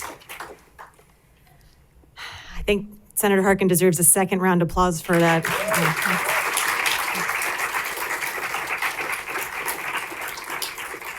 So it's been a day together, right? We're not the same people as we leave this event as we were when we started. And I say that in a variety of ways, but you guys have hung in there. You've been with us through a lot of panels. And that's why what's coming next is the reception part. So we promise no more program after this, but I think you've all enjoyed it. I want to just say just a huge additional round of thanks to all of our fantastic speakers for being with us today to make this such a terrific afternoon, and for being with us to mark SSI's 50th anniversary. Much as we've reflected today on the need to update and rebuild this bedrock part of our social security system, and that's what it is, right? That we've heard that throughout this afternoon. This is also a moment to celebrate, and that's why I'm so glad that we've done, I think, both sides of the coin pretty well today. This is a moment to celebrate the historic visibility and momentum that SSI has started to see in recent years, which is a testament to the efforts of the many people that we've heard from today, and also many of the people in this room and people who aren't in this room today as well. And so as we wrap up today's event, I'd like to close with some words from a mentor of mine whose writings have been incredibly influential throughout my own work, and that's Peter Gable. He's the founder of the Project for Integrating Spirituality, Law, and Politics, which I spend a lot of time working with. And he has a particular phrase that I feel truly captures what it is to work on an issue like SSI, an issue that in so many ways can feel very stuck in the past or stuck in the mud. And that is standing in a future space and pulling the present towards it.